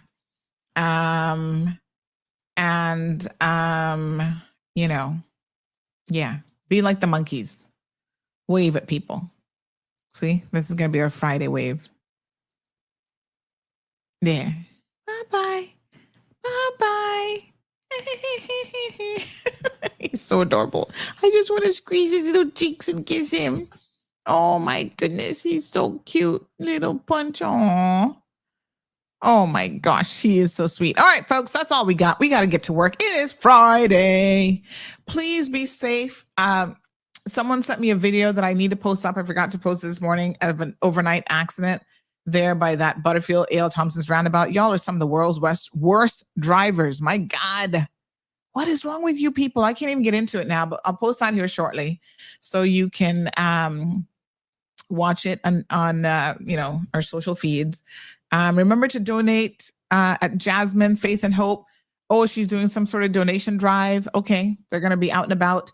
So donate to Jasmine. They're wonderful NPO. Lots of really great NPOs here in Cayman, and they are one of them for sure.